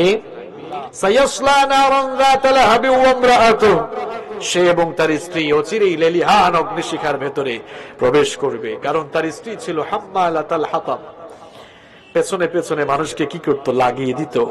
ফি জিদিহা হাবলুম মিন মাসাদ, তাদের গলায় শক্ত রশি পাকানো থাকবে। আমার ভাইয়েরা, আমার নবীকে গালি দেওয়া হলে স্বয়ং কার শানে আঘাত লাগে? দেখেন আবু লাহাব যখন আমার নবীকে গালি দিল, আল্লাহ তাআলা বরদাস্ত করেন নাই, সঙ্গে সঙ্গেই গালির জবাব হিসাবে আবু লাহাবের নামে সূরা নাজিল করে এর প্রতিবাদ জানালেন। যেই নবীকে গালি দেওয়া হলে স্বয়ং আল্লাহ তাআলা শান মানে আঘাত লাগে। এখন দেখা যায় আমাদের কপাল পুরা কিছু উম্মত এই নবীর আছে, এই নবীকে নিয়ে কটাক্ষ করা হলে, নবীকে নিয়ে আজে বাজে মন্তব্য করা হলে, সে যে মুসলমান, সে যে নবীর উম্মতটা বুঝার কোনো উপায় নাই, কারণ সে শয়তানের মতো বুবা হয়ে বসে থাকে। নবীজির অপমানে যদি কাঁদলো না তোমার মন, নবীজির অপমানে যদি ব্যথিত হলো না তোমার মন, মুসলিম নাও, মুনাফিক তুমি, রাসূলের দুশমন। আমার নবীকে কেউ আঘাত করে কথা বললে সেটা কার শানে লাগে? আল্লাহর নবী যখন সাফা পাহাড়ে দাঁড়িয়ে আল্লাহর দ্বীনের দাওয়াত দিলেন, এভাবেই কাফের মুশরিকরা বিরোধিতা করলো। আল্লাহর নবীর আপন চাচা আবু লাহাব আল্লাহর নবীকে গালি দিল। এমনকি তিরমিজি শরীফের অন্য হাদিসে এসেছে, আবু লাহাব তার রাগকে কন্ট্রোল করতে না পেরে তার সামনে থাকা একটি পাথর হাতে নিয়ে আমার নবীর দিকে সেটা ছুঁড়ে মারলো। সেই পাথরটা গিয়ে আমার নবীর মাথা মুবারকে পড়লো। আমার নবীর মাথা মুবারক ফেটে এবার রক্ত বের হওয়া শুরু হয়ে গেল। বিশ্বনাথের ভাইয়েরা ভালো করে শুনেন, আল্লাহর কিতাব কোরআন আপনাদের ঘরে আছে। আজ আমরা কি সুন্দর পরিবেশে কোরআনের মাহফিলে কোরআনের কথা বলছি, কিন্তু এই কোরআন প্রচার করতে গিয়ে আমার নবী শুধুমাত্র গালি বকার সম্মুখীন হন নাই, বরং তার শরীরের রক্ত দিয়ে জমিনটাকে সিক্ত করে দিয়েছেন। আল্লাহর জমিনে আল্লাহর দ্বীন ইসলাম এমনি এমনি আসে নাই, এর জন্য বহু স্যাক্রিফাইসের দরকার হয়েছে, বহু রক্তের দরকার হয়েছে, এই জন্য বহু ত্যাগ তিতিক্ষার দরকার হয়েছে। কি করে আল্লাহর জমিনে আল্লাহর দ্বীন প্রতিষ্ঠা হলো? ভালো করে শুনেন। আপনারা তো হজ করতে যান, উমরা করতে যান, হজ করতে যান কিংবা উমরা করতে যান, হজ এবং উমরায় সাফা মারওয়ায় কেউ যদি 7 বার দৌড়াদৌড়ি না করে হজ বা উমরা কি কবুল হবে নাকি বলেন? সাফা আর মারওয়া পাহাড়ে দৌড়াদৌড়ি করে হাজী সাহেব হয়ে বাংলাদেশে চলে আসেন। কিন্তু হাজী সাহেব আপনাকে বলছি, সাফা পাহাড়ে গেলে কি একবার আপনার নবীর কথা মনে হয় না? এটা তো সেই সাফা পাহাড়, যেই সাফা পাহাড়ে আমার নবী দাঁড়িয়ে আল্লাহর দ্বীনের দাওয়াত দিয়েছিলেন। আর আল্লাহর দ্বীনের দাওয়াত দিতে গিয়ে এই সাফা পাহাড়ে আমার নবী আক্রান্ত হয়েছিলেন। এমন ভাবে আক্রান্ত হয়েছিলেন, তার নিজের আপন চাচা বড় একটা পাথর হাতে নিয়ে আমার নবীর মাথা মুবারকের দিকে ছুঁড়ে মারলো। সেই পাথরটা যখন আমার নবীর মাথা মুবারকে পড়লো, আমার নবীর মাথা মুবারক ফেটে গেল। আমার নবীর মাথা মুবারক ফেটে এবার ফিনকি দিয়ে দিয়ে রক্ত বের হওয়া শুরু হয়ে গেল। নবীজি বেহুশ হয়ে সাফা পাহাড়ের উপরে পড়ে গেলেন। আবু লাহাব বাড়িতে গেল, বাড়িতে গিয়ে তার 2 ছেলে উতবা আর উতাইবা দুজনকে ডেকে বলল, আবু লাহাবের 2 ছেলে উতবা আর উতাইবা বিশ্বনবী সাল্লাল্লাহু আলাইহি ওয়াসাল্লামের 2 মেয়ে উম্মে কুলসুম আর রুকাইয়াকে বিয়ে করেছিল। আবু লাহাব বাড়িতে গিয়ে বলল, ও আমার ছেলেরা, মুহাম্মদ আমাদের বাপদাদার ধর্ম নষ্ট করে দিচ্ছে, মুহাম্মদ আমাদের বাপদাদার বিরুদ্ধে কথা বলছে, আমাদের বাপদাদার নীতি আদর্শের বিরুদ্ধে কথা বলছে, এই জন্য তার মেয়েদেরকে তালাক দিয়ে তার বাড়িতে রেখে আসো। উতবা আর উতাইবা তাদের বাবার কথা মোতাবেক বিশ্বনবী সাল্লাল্লাহু আলাইহি ওয়াসাল্লামের কলিজার টুকরা দুটো মেয়েকে নিয়ে বিশ্বনবীর বাড়িতে চলে গেল। গিয়ে দেখলো আল্লাহর নবীর মাথা মোবারক দেখে তখনও রক্ত ঝরে ঝরে পড়ছে। আল্লাহর নবীকে সম্বোধন করে বলল, গো মুহাম্মদ, শুনেছি তুমি নাকি নতুন দিনের দাওয়াত শুরু করেছো, আমাদের বাপ দাদার নীতি আদর্শের বিরুদ্ধে কথা বলা শুরু করেছো। শুধুমাত্র এই অপরাধের কারণে তোমার 2টি মেয়েকে তালাক দিয়ে তোমার কাছে রেখে গেলাম। বিশ্বনাথের ভাইরা, শুধু খানকায় বসে বসে হাদিয়া তুফা পেয়ে ইসলাম আসে নাই, ইসলাম এসেছে রক্তের উপর দিয়ে। কি বাধা, কি মুসিবতের উপর দিয়ে রক্তমাখা পিচ্ছিল পথ পাড়ি দিয়ে ইসলাম এসেছে। ভালো করে শুনে যান, শুধু ধ্যান করে করে ইসলাম আসে নাই, এত সোজা না। এই দ্বীনের প্রচার করতে গিয়ে আমার নবী তার শরীরের রক্ত, পবিত্র রক্ত আল্লাহর জমিনে ঢেলে দিয়েছেন। আল্লাহু আকবার। তার 2 মেয়েকে তালাক দেওয়া হলো, সামাজিক সম্পর্ক তার সঙ্গে বয়কট করা হলো। আপনারা বলেন, এরপরেও কি আল্লাহর নবী হতাশ হয়ে একটা ন্যানো সেকেন্ডের জন্য আল্লাহর দ্বীনের দাওয়াত বন্ধ করেছেন? এই কাফের মুশরিকগুলো আমার নবীকে গালাগালি শুরু করলো, কাফের মুশরিকগুলো আমার নবীকে নিয়ে উপহাস করা শুরু করলো, সামাজিক সম্পর্ক বয়কট করা শুরু করলো। এরপরেও আমার নবীকে কালেমার দাওয়াত থেকে তারা থামাতে পারে না। এবার তারা সবাই ঐক্যবদ্ধ হয়ে মিটিং করলো। মিটিং করার পরে তারা আলাপ আলোচনা করলো, মুহাম্মদকে তো থামানো যাচ্ছে না, এত গালিগালাজ করি, এত বকাবকি করি, এরপরে মাঝে মাঝে তার উপরে জুলুম নির্যাতনও চালায়, তারপরেও তো তাকে দ্বীনের দাওয়াত থেকে থামানো যাচ্ছে না। তারা এবার সবাই মিলে সম্মিলিত সিদ্ধান্ত নিল, ঠিক আছে, তাকে কিছু অফার করে দেখি, কেনা যায় কিনা, আমাদের মতের পক্ষে নিয়ে আসা যায় কিনা, আল্লাহর দ্বীনের দাওয়াত থামানো যায় কিনা। এবার তারা তাদের একজন প্রতিনিধি পাঠিয়ে আমার নবীর কাছে অফার দিল। তারা অফার পেশ করলো, গো মুহাম্মদ, তুমি যদি আরবের সবচেয়ে সুন্দরী নারীকে বিয়ে করতে চাও আমাদেরকে বলো, আরবের সবচেয়ে সুন্দরী নারীর সঙ্গে তোমার বিবাহ দেওয়া হবে। তুমি যদি সম্পদশালী হতে চাও তো আমাদেরকে বলো, তোমাকে সম্পদশালী বানানো হবে। তোমার যদি মাথা খারাপ হয়ে যায়, অসুস্থ হও, চিকিৎসার টাকা পয়সা না থাকে তো আমাদেরকে বলো, উন্নত চিকিৎসার ব্যবস্থা করব। তুমি যদি নেতৃত্ব চাও তো আমাদেরকে বলো, নেতৃত্বের কিছু অংশ তোমাকে দেব। কিন্তু তারপরেও যে দাওয়াত শুরু করেছো, এই দাওয়াত তুমি বন্ধ করো। আল্লাহর নবীকে যখন কাফের মুশরিকগুলো এই প্রস্তাব পাঠালো, আল্লাহর নবী তখন কাফের মুশরিকদের প্রস্তাবকে রিজেক্ট করে দিলেন, প্রত্যাখ্যান করে দিলেন। প্রত্যাখ্যান করে তাদেরকে জানিয়ে দিলেন, ওয়াল্লাহি, আল্লাহর কসম, লাউ ওয়াদাউশ শামসি ফি ইয়ামিনি ওয়াল কমারা ফি ইয়াসারি আলা আন আতরুকা হাযাল আমর হাত্তা ইয়াযহারাহু আল্লাহু আও উহলিকা ফীহি মা তারাকতু। বিশ্বনবী সাল্লাল্লাহু আলাইহি ওয়াসাল্লাম তখন বললেন, কাফের মুশরিকরা, ভালো করে শোনো, তোমরা যে সাধারণ অফারগুলো আমাকে দিয়েছো, এই সাধারণ অফারগুলোই শুধু নয়, বরং তোমরা যদি আমার ডান হাতে আকাশের এই সূর্যটাকে এনে দাও, আর আমার বাম হাতে যদি আকাশের চন্দ্রটাকে এনে দাও, এরপরেও আমি যে দাওয়াত শুরু করেছি, এই দাওয়াত দিতে দিতে আল্লাহর জমিনে আল্লাহর দ্বীন কায়েম করার আগ পর্যন্ত, কিংবা আল্লাহর দ্বীনের কথা, আল্লাহর দ্বীন প্রচার করতে গিয়ে এই পথে আমি শহীদ হওয়ার আগ পর্যন্ত এই কালেমার দাওয়াত থেকে চুল পরিমাণও আমাকে সরানো যাবে না। আল্লাহু আকবার। কাফের মুশরিকরা প্রস্তাব দেওয়ার পরেও তারা ব্যর্থ হলো। আল্লাহর নবীকে তারা সেই দাওয়াত থেকে থামাতে পারলো না। এবার তারা মিটিং এ সম্মিলিত সিদ্ধান্ত নিল, ঠিক আছে, মুহাম্মাদের উপরে আর তার অনুসারীদের উপরে এবার জুলুম নির্যাতনের মাত্রা বাড়িয়ে দাও। আমার ভাইয়েরা, এরপরে আমার নবীর উপরে জুলুম নির্যাতন শুরু হয়ে গেল। কি অবর্ণনীয়, অকথ্য আর অবর্ণনীয় জুলুম নির্যাতন শুরু হলো। শুনেন, আমার নবী যখন সাজদায় যেতেন, আমার নবী যখন নামাজে সাজদায় যেতেন, কাফের মুশরিকগুলো উটের নাড়ি ভুড়িয়ে এনে আমার নবীর মাথা মুবারকে ফেলে যেত। মাঝে মাঝে এমন অবস্থা হতো, আমার নবীর দম বন্ধ হয়ে যাওয়ার উপক্রম হয়ে যেত। মাঝে মাঝে মা ফাতেমা রাদিয়াল্লাহু আনহা এসে উটের নাড়ি ভুড়িগুলো সরাতেন। এই রকম করে কাফের মুশরিকগুলো আল্লাহর নবীকে কষ্ট দিত।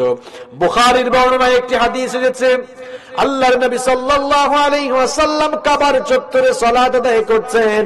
এক নিকৃষ্ট কাফের, তার নাম হলো উকবা বিন আবি মুঈত, সে তার গামছা দিয়ে আল্লাহর নবীকে পেঁচিয়ে কাবা শরীফের চতুর্দিকে টানাটানি করা শুরু করে দিল। এই দৃশ্য সাইয়েদনা আবু বকর রাদিয়াল্লাহু আনহু দেখে ওই নিকৃষ্ট কাফের থেকে আল্লাহর নবীকে রক্ষা করলেন। তখন তিনি বললেন, আতাকতুলুনা রাজুলান আন ইয়াকুলা রাব্বি আল্লাহ, তোমরা কি এই অপরাধের কারণে এই লোকটাকে মেরেই ফেলতে চাও নাকি, যে ঘোষণা করেছে আল্লাহ আমার রব? আমাদের রব কে? আল্লাহ আমার রব, এই রবি আমার সব। আল্লাহ আমার রব, এই রবি আমার সব। দমে দমে তনু মনে তারি অনুভব। আল্লাহ আমার রব, এই রবি আমার। পারেন না? পারেন না? বলেন, আল্লাহ আমার রব, এই রবি আমার সব। আল্লাহ আমার রব, এই রবি আমার সব। দমে দমে তনু মনে তারি অনুভব। আল্লাহ আমার রব, এই রবি আমার সব। তোমার দুনিয়াতে আমি যেদিকে তাকাই, অথই নিয়ামতে ডুবে আছি সবাই। পাক পাখালির গানে শুনি তসবিহ কলরব, তসবিহ কলরব। আল্লাহ আমার রব, এই রবি আমার সব। দমে দমে তনু মনে তারি অনুভব।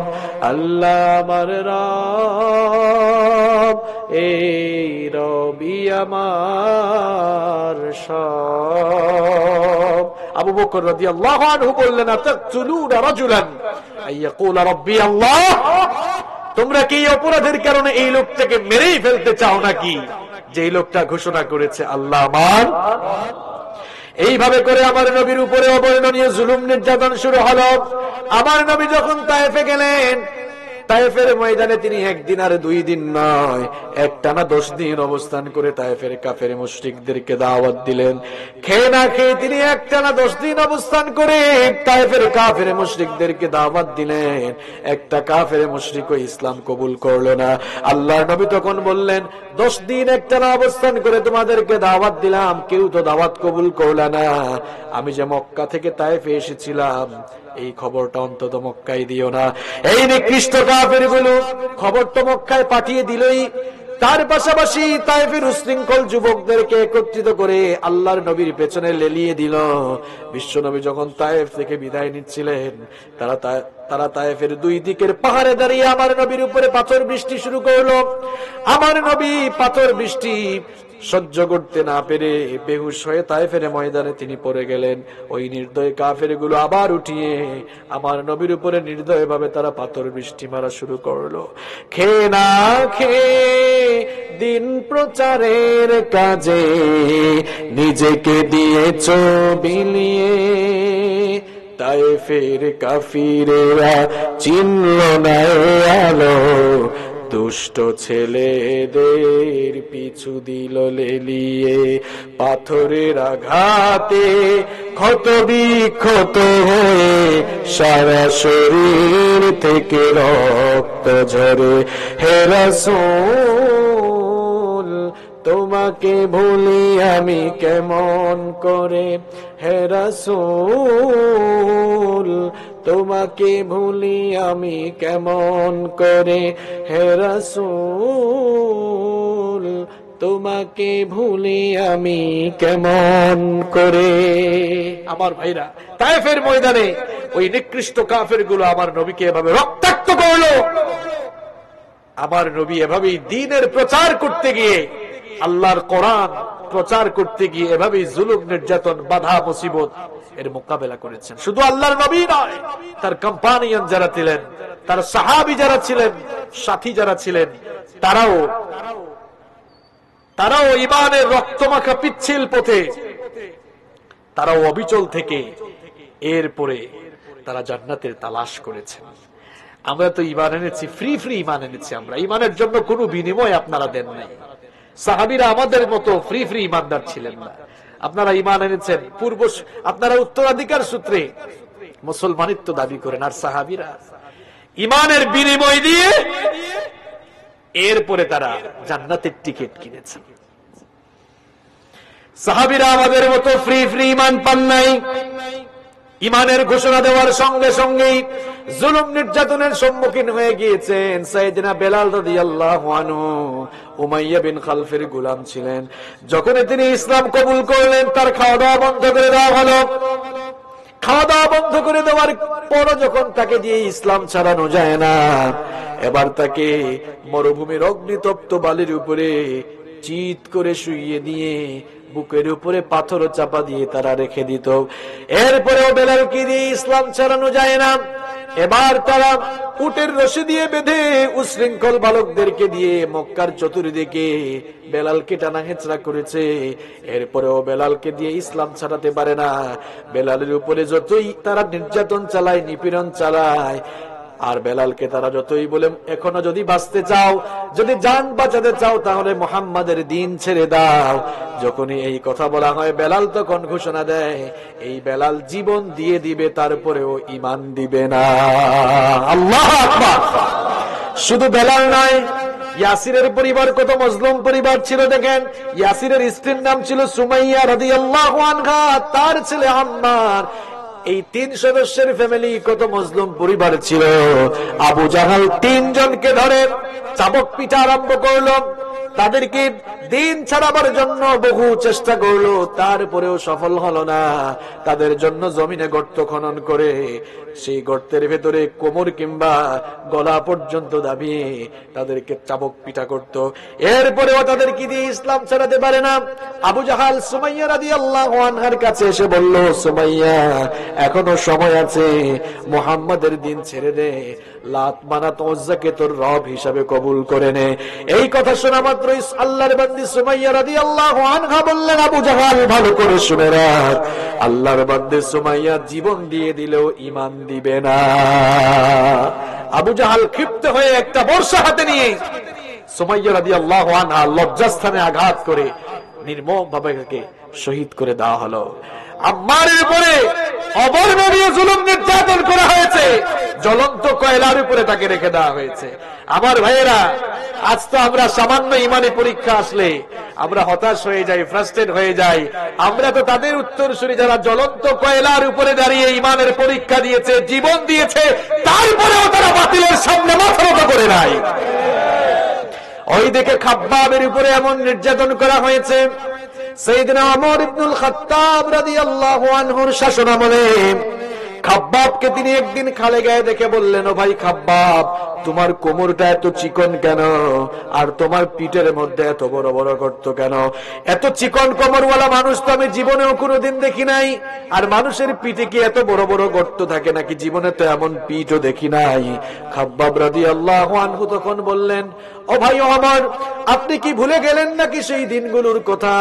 ইসলাম কবুল করার কারণে কাফের মুশরিকরা আমার খাওয়া দাওয়া বন্ধ করে দিল। খাওয়া দাওয়া বন্ধ করার পরও যখন আমাকে দিয়ে ইসলাম ছাড়াতে পারল না, তখন তারা আমার উপরে অকথ্য আর অবর্ণনীয় জুলুম নির্যাতন শুরু করে দিল। আমাকে জ্বলন্ত কয়লার উপরে চিৎ করে শুইয়ে বুকের উপরে পাথর চাপা দিয়ে রাখা হতো। জ্বলন্ত কয়লাগুলো জ্বলে জ্বলে আমার গোশতের ভেতরে ঢুকতো, শরীরের রক্ত আর মাংসগুলো গলে গলে পড়ে আগুন নিভে যেত। আল্লাহু আকবার! কি কঠিন পরীক্ষা! ঈমান এনেছে বললেই জ্বলন্ত কয়লার উপরে, কয়লা বুঝেন তো আপনারা, আংরা বুঝেন নি, আংরা, অঙ্গারের উপরে চিৎ করে শুইয়ে দেওয়া হতো, পিঠটা গর্ত হয়ে গিয়েছিল। এইরকম জুলুম নির্যাতন যখন আল্লাহর নবীর সাহাবীদের উপরে শুরু হলো, চতুর্দিকে শুধু মুসলমানরা মার খায়। এমন সময় একদিন খাব্বাব রাদিয়াল্লাহু আনহু বিশ্ব নবীর কাছে আসলেন। বুখারীতে এই হাদিসটি এসেছে। খাব্বাব রাদিয়াল্লাহু আনহু বিশ্ব নবী সাল্লাল্লাহু আলাইহি ওয়াসাল্লামের কাছে আসলেন, অভিযোগ পেশ করলেন। শাকাউনা ইলা রাসূলিল্লাহ সাল্লাল্লাহু আলাইহি ওয়াসাল্লাম ওয়া হুয়া মুতাওয়াসসিদুন বুরদাতান লাহু ফি জিল্লিল কাবা। বিশ্ব নবী সাল্লাল্লাহু আলাইহি ওয়াসাল্লাম কাবার ছায়ায় আরাম ফরমাচ্ছিলেন। এমন সময় সাইয়েদনা খাব্বাব রাদিয়াল্লাহু আনহু অভিযোগ পেশ করলেন, ওগো আল্লাহর নবী, আলা তাস্তানসিরু লানা, আলা তাদউ লানা ইয়া রাসূলুল্লাহ, পড়েন সাল্লাল্লাহু আলাইহি ওয়াসাল্লাম, ওগো আল্লাহর রাসূল, মার খেতে খেতে তো আমরা শেষ হয়ে গেলাম, আপনি কি আমাদের জন্য আল্লাহর কাছে একটু সাহায্য চাইবেন না? আপনি কি আমাদের জন্য আল্লাহর কাছে একটু মদদ প্রার্থনা করবেন না? আপনি কি আমাদের জন্য আল্লাহর কাছে বিজয় প্রার্থনা করবেন না? খাব্বাবের এই কথা শুনে বিশ্বনবী সাল্লাল্লাহু আলাইহি ওয়াসাল্লাম উঠে বসলেন। এরপরে বললেন, খাব্বাব রে, ভালো করে শোনো, তোমাদের পূর্ববর্তী ঈমানদাররা কি কি ইমানি পরীক্ষা দিয়েছিল, কেমন ইমানি পরীক্ষা দিয়েছিল শোনো। যারা ইমানের ঘোষণা দিত, ইমান বিরোধী, ইসলাম বিরোধী লোকগুলো, ফায়ুখাযুর রাজুলু, ইমানওয়ালা লোকদেরকে তারা ধরত, ধরার পরে তারা মামলা দিত, হামলা করত, রিমান্ডে নিয়ে যেত। আর কেমন নির্যাতন চালাতো শোনো, ইসলাম বিরোধী লোকগুলো, ইসলামওয়ালা ইমানওয়ালা লোকগুলোকে ধরে ফায়ুহফারু লাহু ফিল আরদ, তাদের জন্য জমিনে গর্ত খনন করত, ফায়ুজালু ফিহা, এরপরে সেই গর্তের ভেতরে তাদেরকে কোমর পর্যন্ত ঢুকিয়ে দেওয়া হতো। সুম্মা ইউতা বিল মানশার, এরপরে করাত আনা হতো, ফায়ুদাউ আলা রাসিহি, তারপরে সেই করাত তাদের মাথার উপরে রেখে বলা হতো এখনো সময় আছে, দিন ছেড়ে দাও, নইলে জীবনের মায়া ছেড়ে দাও।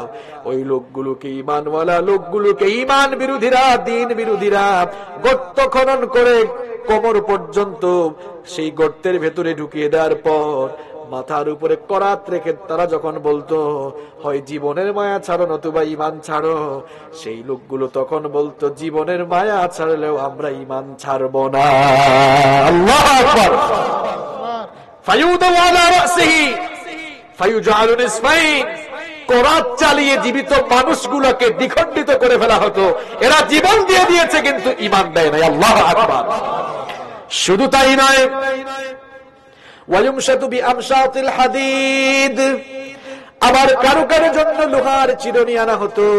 চিরুনি দিয়ে তো আপনারা শুধু চুল আঁচড়ান, আর ওই ইমান বিরোধী লোকগুলো, ইসলাম বিরোধী লোকগুলো ইমানওয়ালা লোকদেরকে ধরে বড় বড় লোহার চিরুনি তারা বানিয়ে আনতো।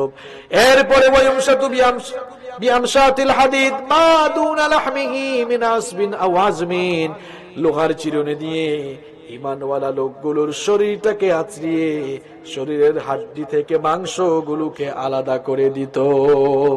অখাব্বাব শোনো, মা ইয়াসুদ্দুহু যালিকা আন দীনি, এত নির্যাতন, এত নিপীড়ন চালানোর পরেও সেই যুগের একজন ইমানদারদেরকেও ইমান বিরোধী লোকেরা ইমানের রাস্তা থেকে এক চুলও সরাতে পারে না। আল্লাহু আকবার।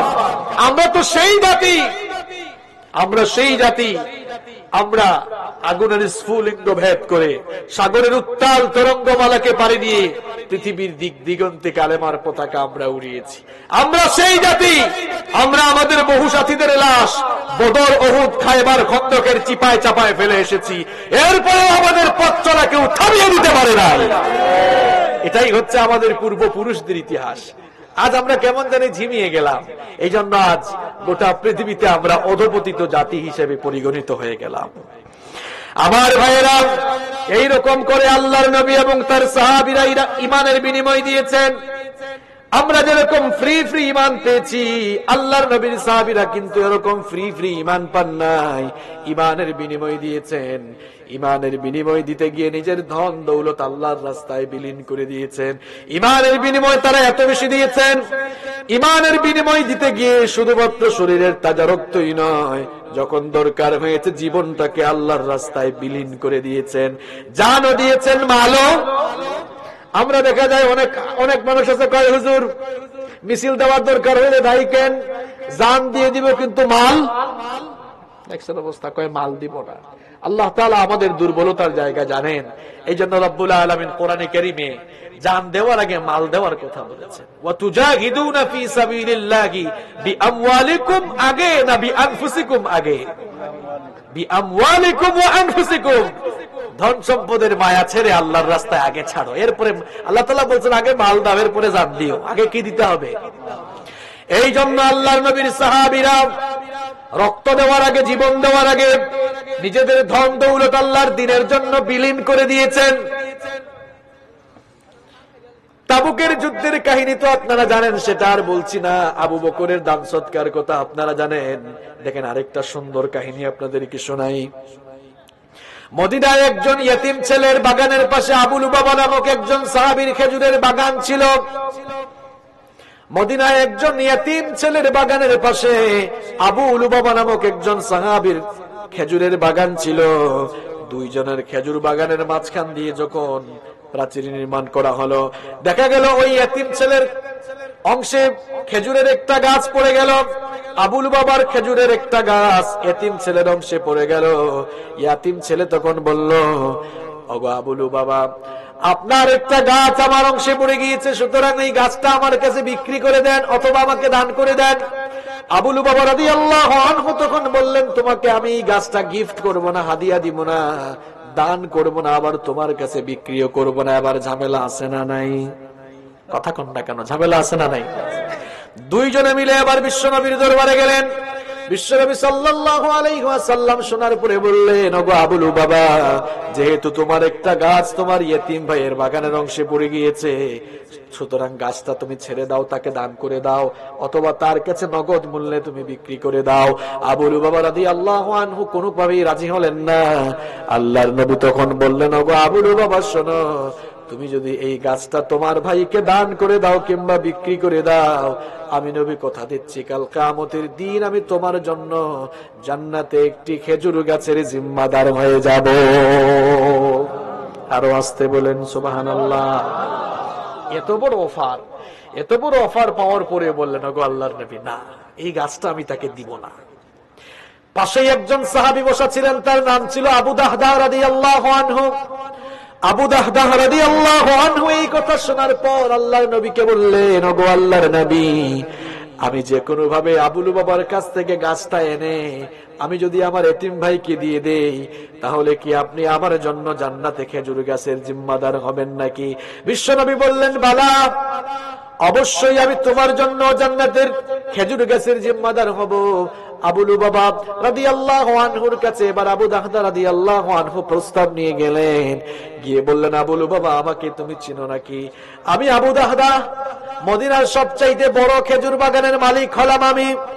আমার খেজুর বাগানের ভেতরে 600 খেজুরের গাছ রয়েছে, আবার বাগানের ভেতরে বাগান বাড়ি রয়েছে, সুন্দর একটি কুয়া রয়েছে। তুমি তো জানো মদিনার সবচাইতে বড় খেজুর বাগানের মালিক হলাম আমি। আমি আমার বিশাল এই খেজুরের বাগান, বাগান বাড়ি আর কুয়া সবকিছু তোমাকে দিয়ে দেব, বিনিময়ে ওই গাছটাকে তুমি আমার কাছে বিক্রি করো।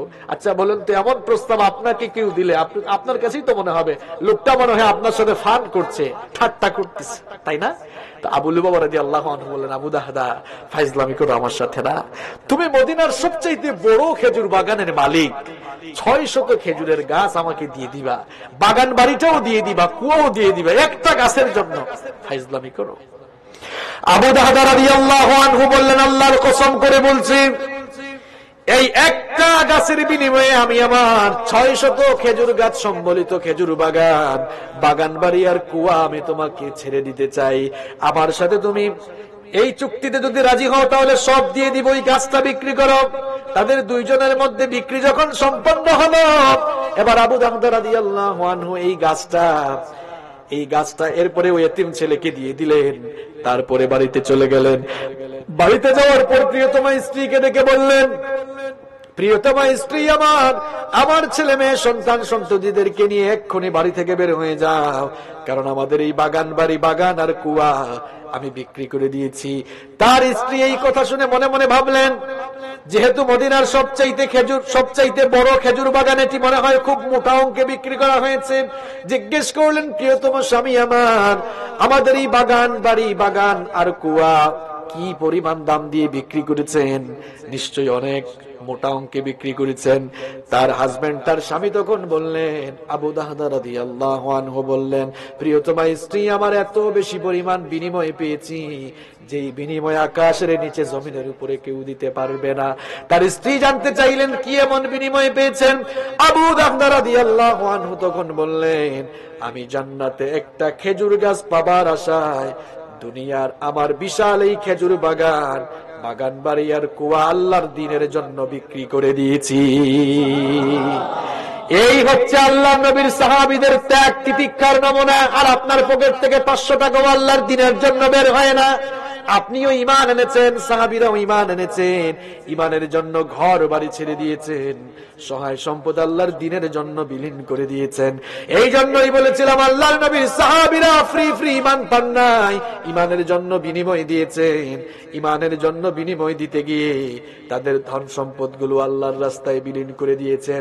শুধু ধন সম্পত্তি দেন নাই, যেখানে রক্ত দেওয়ার দরকার রক্ত দিয়েছেন, আবার জীবন দেওয়ার দরকার হলে জীবনটাকে ওয়াকাতরে বিলীন করে দিয়েছেন। দেখেন, বদরের যুদ্ধ যখন শুরু হলো, বদরের যুদ্ধ ইসলামের প্রথম যুদ্ধ না শেষ যুদ্ধ? কিতাব বাবা যখন মাতুকা বদরের যুদ্ধ ইসলামের প্রথম যুদ্ধ না শেষ যুদ্ধ? হ্যাঁ, প্রথম যুদ্ধ। যুদ্ধটা কঠিন আসলো না সুজা আসলো? খুব কঠিন। এগুলা খুব কাছে কঠিন খেনে খেনে কঠিন আছে জানেন না? হ্যাঁ, আমাদের চেয়ারম্যান সাহেব বলতে পেরেছেন। অনেকে হয়তো বলতো এখানে যে হুজুর আমরা তো জানি 313 আর ওইদিকে 1000। এখন দেখবেন অনেকে টেলিভিশনের সামনে এসে কি লম্বা লম্বা ভাষণ দেয়, আসো খেলা হবে বলে না, ধরে না আমাদের খেলা শেষ, আমাদের সাথে খেলতে হলে পাক্কা খেলোয়াড় হওয়া লাগবে। আমরা তো বদরের প্লেয়ার, 313 জন 1000-এর বিরুদ্ধে খেলে সবগুলোকে কুপায়া কুপায়া আমরা ভাগায়া দিয়েছি। আমাদের সাথে খেলতে চাও, তোমাদেরকে তো আমরা খেলোয়াড়ই মনে করি না। আগে খেলোয়াড় হও, এরপরে বলো আসো খেলা হবে। এরকম ফাউল প্লেয়ারদের সাথে আমরা খেলি না, ঠিক কিনা? আমরা তো বদরের প্লেয়ার, 313 জন 1000-এর বিরুদ্ধে খেলে সবগুলাকে আমরা ভাগিয়ে দিয়েছি। বদরের যুদ্ধ সংখ্যার কারণে কঠিন ছিল না, কারণ সংখ্যায় কম থাকলেও ঐক্যবদ্ধ থাকলে সংখ্যাধিক্যকে হারিয়ে দেওয়া সম্ভব। বদরের যুদ্ধ কঠিন ছিল অন্য আরেকটি কারণে। বদরের ময়দানে যারা মুখোমুখি হলো তারা কারা? ভাই ভাইয়ের মুখোমুখি। বাপ ইসলাম কবুল করেছে কিন্তু ছেলে ইসলাম কবুল করে নাই। চাচা ইসলাম কবুল করেছে কিন্তু ভাতিজা ইসলাম কবুল করে নাই, কিংবা ভাতিজা ইসলাম কবুল করেছে চাচা ইসলাম কবুল করে নাই। দেখা গেল চাচা ভাতিজা মুখামুখি, বাপ বেটা। সোজা কথা এটা? বাপের বিরুদ্ধে ছেলে অস্ত্র তুলবে, চাচা ভাতিজার বিরুদ্ধে অস্ত্র, এটা তো সোজা কথা না। আল্লাহর নবী বদরের ময়দানে খুব পেরেশানিতে পড়ে গেলেন, চিন্তায় পড়ে গেলেন। মুসলিম শরীফের হাদিস এটি। একজন সাহাবী দাঁড়িয়ে গেলেন, ফাকামাল মিকদাদ বিন আমর রাদিয়াল্লাহু আনহু। মিকদাদ বিন আমর রাদিয়াল্লাহু আনহু দাঁড়িয়ে বললেন, ওগো আল্লাহর নবী, আপনি যে পেরেশানিতে রয়েছেন, আপনি যে চিন্তিত হয়ে গিয়েছেন, আমরা কিন্তু বুঝতে পেরেছি। পেরেশান হইয়েন না, চিন্তিত হইয়েন না। ইমদি লিমা আরাকাল্লাহ ফানাহনু মাআক। আল্লাহ তাআলা আপনাকে যেদিকে আদেশ দিয়েছেন সেদিকেই আমাদেরকে নিয়ে চলুন, আমরা আপনার সাথে আছি। ওয়াল্লাহি, আল্লাহর কসম করে আমরা আপনাকে বলছি, লা নাকুলু লাকা কামা ক্বালাত বানু ইসরাঈল লিমূসা। বনি ইসরাঈলের লোকেরা তাদের নবী মূসা আলাইহিস সালামের সাথে যে আচরণ করেছিল, আমরা সেই আচরণ আপনার সাথে করব না। বনি ইসরাঈলের লোকেরা তাদের নবী মূসা আলাইহিস সালামের সাথে যুদ্ধের ময়দানে যাওয়ার পরে তারা কি বলছিল জানেন? তারা বলেছিল, ও মূসা, তোমার সাথে যুদ্ধের ময়দানে আমরা আসছি ঠিক, তবে যুদ্ধ করার জন্য আসি নাই। ফাইদুন, তুমি আর তোমার আল্লাহ গিয়ে যুদ্ধ করো, আর আমরা এখানে দর্শকের মতো দাঁড়াই দাঁড়াই দেখি। চিন্তা করেছেন কেমন জাতি এরা? মিকদাদ রাদিয়াল্লাহু আনহু বললেন, আল্লাহর কসম, এমনটা আপনাকে আমরা বলবো না, বরং আমরা বলবো, ইযহাব আনতা ওয়া রাব্বুকা ফাকাতিলা ইন্না মাআকুমা মুকাতিলুন। আমরা বলবো, আপনি আমাদেরকে নিয়ে চলুন লড়াইয়ের ময়দানে।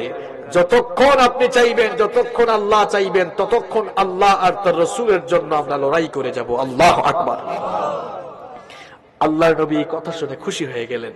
খুশি হয়ে বললেন, এই যদি তোমাদের মনের অবস্থা হয়, তাহলে আমি তোমাদেরকে বলছি, শোনো, কুমু ইলা জান্নাতিন আরদুহা কাআরদিস সামাওয়াতি ওয়াল আরদ।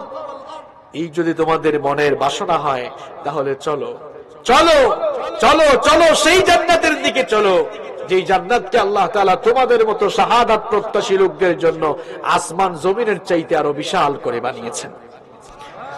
সুবহানাল্লাহ। বাড়ি গিয়ে বলেন, একজন সাহাবী, আনসারী সাহাবী উমাইর ইবনুল হুমাম আল আনসারী রাদিয়াল্লাহু আনহু, ওয়া কানা ইয়াকুলুত তামার, তিনি খেজুর খাচ্ছিলেন। আল্লাহর নবীর জবান মোবারক থেকে এই কথা শোনার পর তিনি বললেন, বাখ বাখ ইয়া রাসূলুল্লাহ সাল্লাল্লাহু আলাইহি ওয়াসাল্লাম। বাখ বাখ হচ্ছে আঞ্চলিক ভাষা। একই ভাষার মধ্যে বিভিন্ন অঞ্চলের বিভিন্ন ভাষা আছে না? যেমন দেখো, এই আমরা সিলেটও বিভিন্ন অঞ্চল ভেদে ভাষার মাঝে কিছুটা পার্থক্য আছে। যেমন এই সাইটে বহু মানুষের হয় কুনানো আসো, আবার সিলেটের দক্ষিণ সাইটে গেলে এরা হয় কিতা যে খানো আসো, মৌলিবাজারে গেলে হয় কিয়ানো আসো, ঠিক না? নেই, আমরা কই কিতা বাবা ইসাব বালানি, আর চিটাগাং গেলে কইবা বদ্দা কেন আছো গম আছো নি? হ্যাঁ, আর নোয়াখালীতে গেলে তো কেন আছেন। তো এক এক অঞ্চলে দেখে ভাষা, এটা আঞ্চলিকতা। তো বাখ বাখ এটা হচ্ছে আল-লুগাতুল মাহাল্লি, আঞ্চলিক ভাষা। এর অর্থ হলো মা আহসানাহু ওয়া মা আযমাহু, অর্থাৎ কি চমৎকার কথা আপনি বলেছেন, কি ফ্যান্টাস্টিক কথা বলেছেন। আল্লাহর রাস্তায় আজ যদি আমাদের জীবনটা কুরবান হয়ে যায়, আকাশ জমিনের চাইতে আরো বিশাল বড় জান্নাত আল্লাহ তাআলা আমাদের জন্য রেখেছেন। রাসূল করিম সাল্লাল্লাহু আলাইহি ওয়াসাল্লাম বললেন, বালা, অবশ্যই। ওই সাহাবী তখন বললেন, লা ইন আনা হুয়্যিতু আন আকুলা তামারাতি হাযিহি ইন্নাহা লাহায়াতুন তাওয়িলা, আপনার জবান থেকে এই কথা শোনার পর আমি যদি খেজুর খেয়ে খেয়ে সময় নষ্ট করতে থাকি, তাহলে তো জান্নাতে যেতে আমার লেট হয়ে যাবে। খেজুরের প্যাকেটটা হাত থেকে ফেলে দিলেন, উলঙ্গ তরবারি হাতে নিয়ে জিহাদের ময়দানে ঝাঁপিয়ে পড়ে অনেকগুলো কাফেরকে জাহান্নামে পাঠিয়ে তিনিও শাহাদাতের অমীয় সুধা পান করলেন। বদরের শহীদদের লাশগুলো যখন একত্রিত করা হলো, কিছু সংখ্যক সাহাবীরা উমাইরের লাশ দেখিয়ে বললেন, ওগো আল্লাহর নবী, এই লোকটাকে চিনেন তো? এ তো আপনার সেই পাগল সাহাবী উমাইর, জান্নাতে যাওয়ার আশায় জান্নাতে যেতে লেট হয়ে যাবে বলে হাতের খেজুরগুলো পর্যন্ত খায় নাই। হাতের খেজুরগুলো ফেলে দিয়ে আল্লাহর দ্বীনের জন্য তার জীবনটাকে অকাতরে কুরবান করে দিয়েছে। রাসূল করিম সাল্লাল্লাহু আলাইহি ওয়াসাল্লাম তখন বললেন, আমার সাহাবীরা সবাই সাক্ষী থাকো, ইন্নাহু মিন আহলিহা, যেই সাহাবী জান্নাতে যাওয়ার জন্য জান্নাতে যেতে দেরি হবে হাতের খেজুরগুলো খেলো না, আমি সাক্ষ্য দিচ্ছি নিশ্চয়ই আমার এই সাহাবী আল্লাহর প্রতিশ্রুত সেই জান্নাতের ওয়ারিস হয়ে যাবে। সুবহানাল্লাহ। আমার প্রিয় ভাইয়েরা, এভাবেই আল্লাহর জমিনে আল্লাহর দ্বীন এসেছে, আল্লাহর দ্বীন কায়েম হয়েছে। ঈমানের জন্য তারা এত বেশি বিনিময় দিয়েছেন, ধন সম্পদ দেওয়ার দরকার হলে ধন সম্পদ অকাতরে বিলীন করে দিয়েছেন, রক্ত দেওয়ার দরকার হলে রক্ত দিয়েছেন, যখন জীবন দেওয়ার দরকার হয়েছে পেছনে ফিরে তাকান নাই। আমাদের মতো জীবনের মায়া এত করেন নাই, আল্লাহর দ্বীনের জন্য নিজের জীবনটাকে অকাতরে বিলীন করে দিয়েছেন। আজ আমরা অনেকে আল্লাহর দ্বীনের পথে দাওয়াত দিতে গিয়ে বিভিন্ন কৌশল অবলম্বন করি। অনেকে তো বলে, কই আমরাও তো দাওয়াত দিই, আমরাও তো খানকায় বসে বসে জিকির করি, ধ্যান করি, কই আমাদের তো কোনো মুসিবত হয় না। আমরা বলি, ভাই, এইসব খানকা আর এইসব ধ্যান বাদ দিয়া নবীদের তরিকায় দাওয়াত শুরু করে দেখো, ইসলাম বিরোধীরা পিঠের চামড়া রাখবে না। দুইজন নবী, সাইয়েদনা আদম আলাইহিস সালাম আর সাইয়েদনা সুলাইমান আলাইহিস সালাম ছাড়া পৃথিবীর সমস্ত নবীরা আল্লাহর দ্বীনের প্রচার প্রসার করতে গিয়ে মার খেয়েছেন, রক্ত দিয়েছেন। এটা কেমন দাওয়াত যে শুধু জিলাপি পাওয়া যায়? এটা কেমন দাওয়াত? এই দাওয়াতের সাথে নবীদের তরিকার দাওয়াতের কোনো মিল নাই। শুধু ধ্যান করা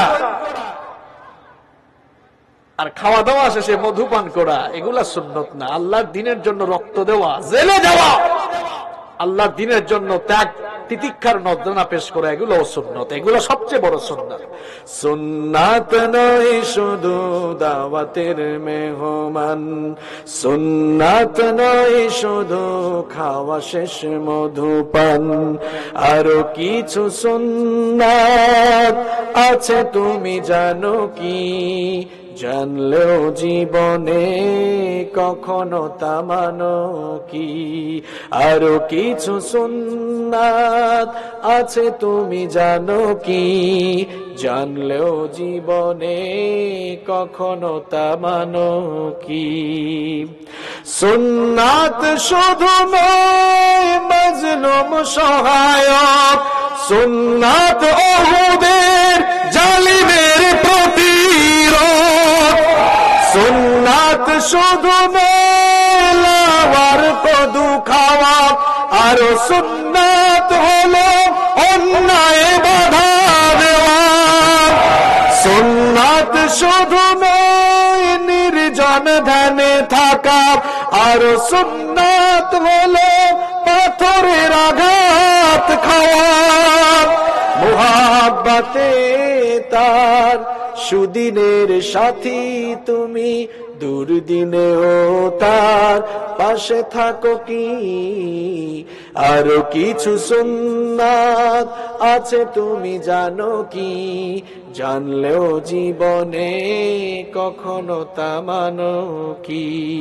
সুন্নাত কোরআনের সমাজ বিনির্মাণে বৈরী সকল পথ মারিয়ে চলা, সুন্নাত দাওয়া রাতের দিনের পাশাপাশি ইসলাম রক্ষায় হাতে তলোয়ার তোলা। সুন্নাত শুধু নয় নমনীয় আলাপন, সুন্নাত প্রয়োজনে হুঙ্কার গর্জন। সুন্নাত শুধু নয় মেষ চড়াতে যাওয়া, আর সুন্নাত হলেন রাষ্ট্রনায়ক হওয়া। মুহাব্বতে তার খালিদ ওমর আলী আবু বকরের মতো পাশে থাকো কি। আরো কিছু সুন্নাত আছে তুমি জানো কি, জানলেও জীবনে কখনো তা মানো কি। ঠিক কিনা? শুধু সহজ সহজ সুন্নত। আরে বাপরে বাপ, চোখে সুরমা লাগানো সুন্নত, কদু খাওয়া সুন্নত, খাওয়া দাওয়া শেষে মিষ্টি খাওয়া সুন্নত, এই সুন্নত কিন্তু বাদ দেয় না। আর আল্লাহর দিনের জন্য যে মার খাওয়া সুন্নত, জেলে দেওয়া সুন্নত, আল্লাহর দিনের জন্য নিজের জীবনকে উৎসর্গ করে দেওয়া সুন্নত, এই সুন্নতের ধারে কাছে নাই। কিসের জিকির করো, কিসের জিকির করো? তালাবদ্ধ আর ঘুমন্ত বিবেককে জাগিয়ে দেখো, গোটা পৃথিবীর ময়দান ইসলাম বিরোধীরা কারবালার ময়দানে পরিণত করে ফেলেছে। কিসের জিকির করো? গোটা মুসলিম উম্মাহ অধপতনের অতল তলদেশে নিপতিত। আমার ভাইয়েরা, আল্লাহর নবী এভাবেই আল্লাহর দিনের প্রচার প্রসার করতে গিয়ে চতুর্দিকে বাধা মুসিবতের সম্মুখীন হয়েছেন।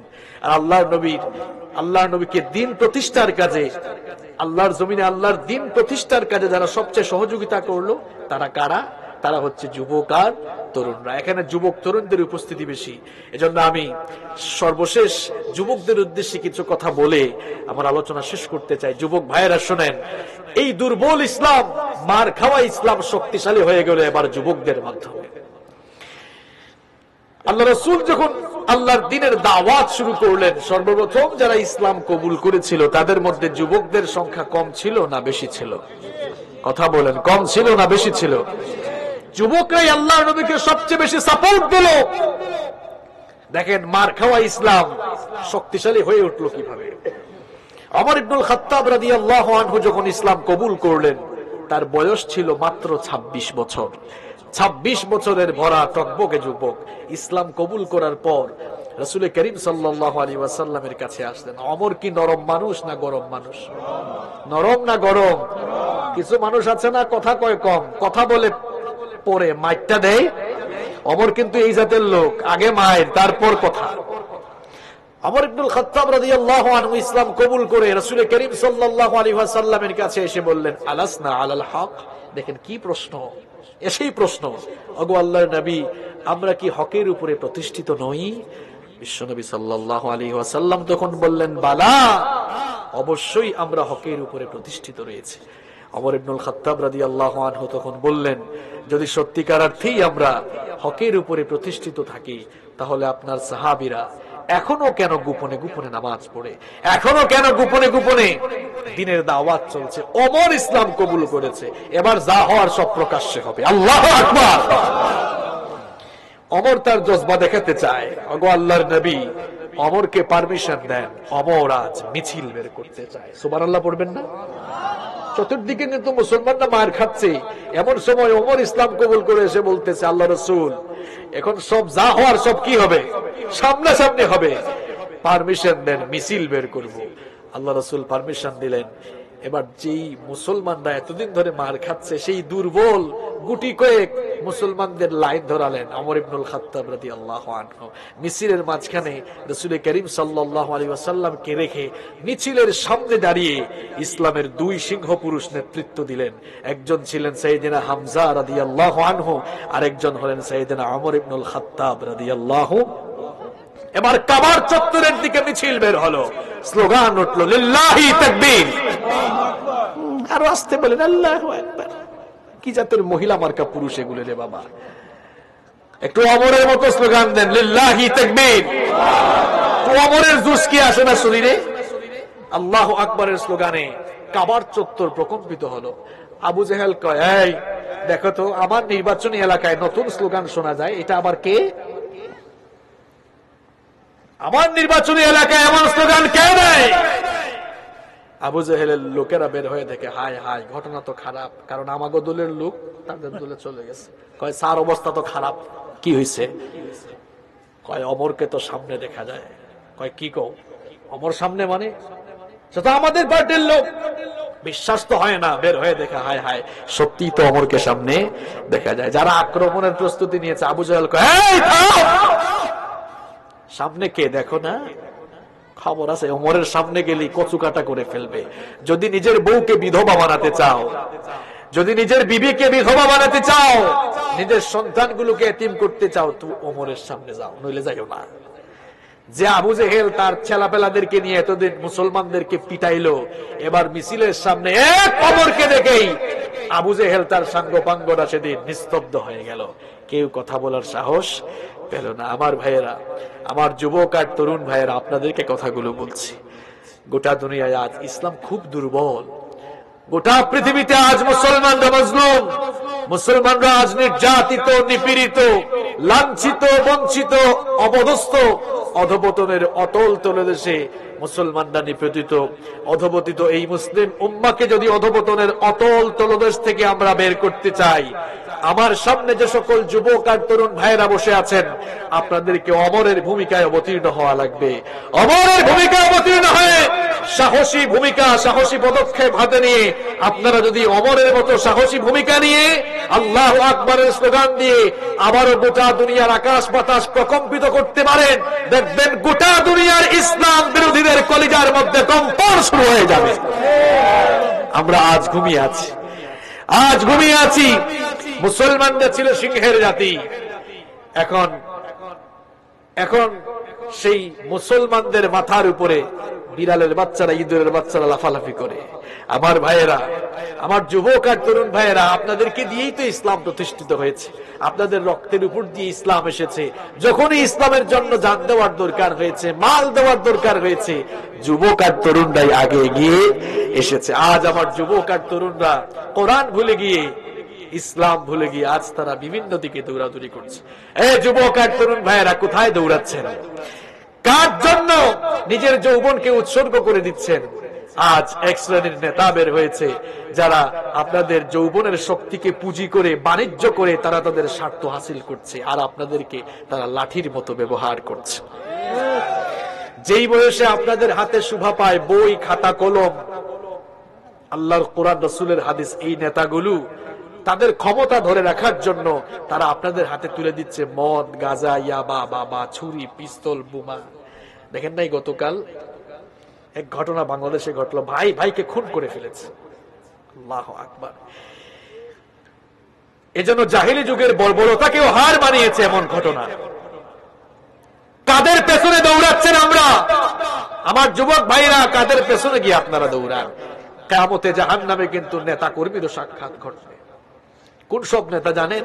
যেই সকল নেতারা নিজেরা গুমরাহিতে নিমজ্জিত হয়ে তাদের কর্মীদেরকে গুমরাহিতে নিমজ্জিত করেছিল, সেই সকল পথভ্রষ্ট, দিকভ্রান্ত নেতা কর্মীদের জাহান্নামে সাক্ষাৎ ঘটবে। এটা আমার কথা নয়, কোরআনে কারীমে রব্বুল আলামিন বলছেন, ফাকাল الضعفاء للذين استكبروا إنا كنا لكم تبعا فهل أنتم مغنون عنا من عذاب الله من شيء। কর্মীরা তাদের নেতাদেরকে বলবে, ইন্না কুন্না লাকুম তাবআন, আমরা তো তোমাদের আদেশের অনুগত ছিলাম, তোমরা দুনিয়াতে যা আদেশ দিয়েছো আমরা তাই পালন করেছি।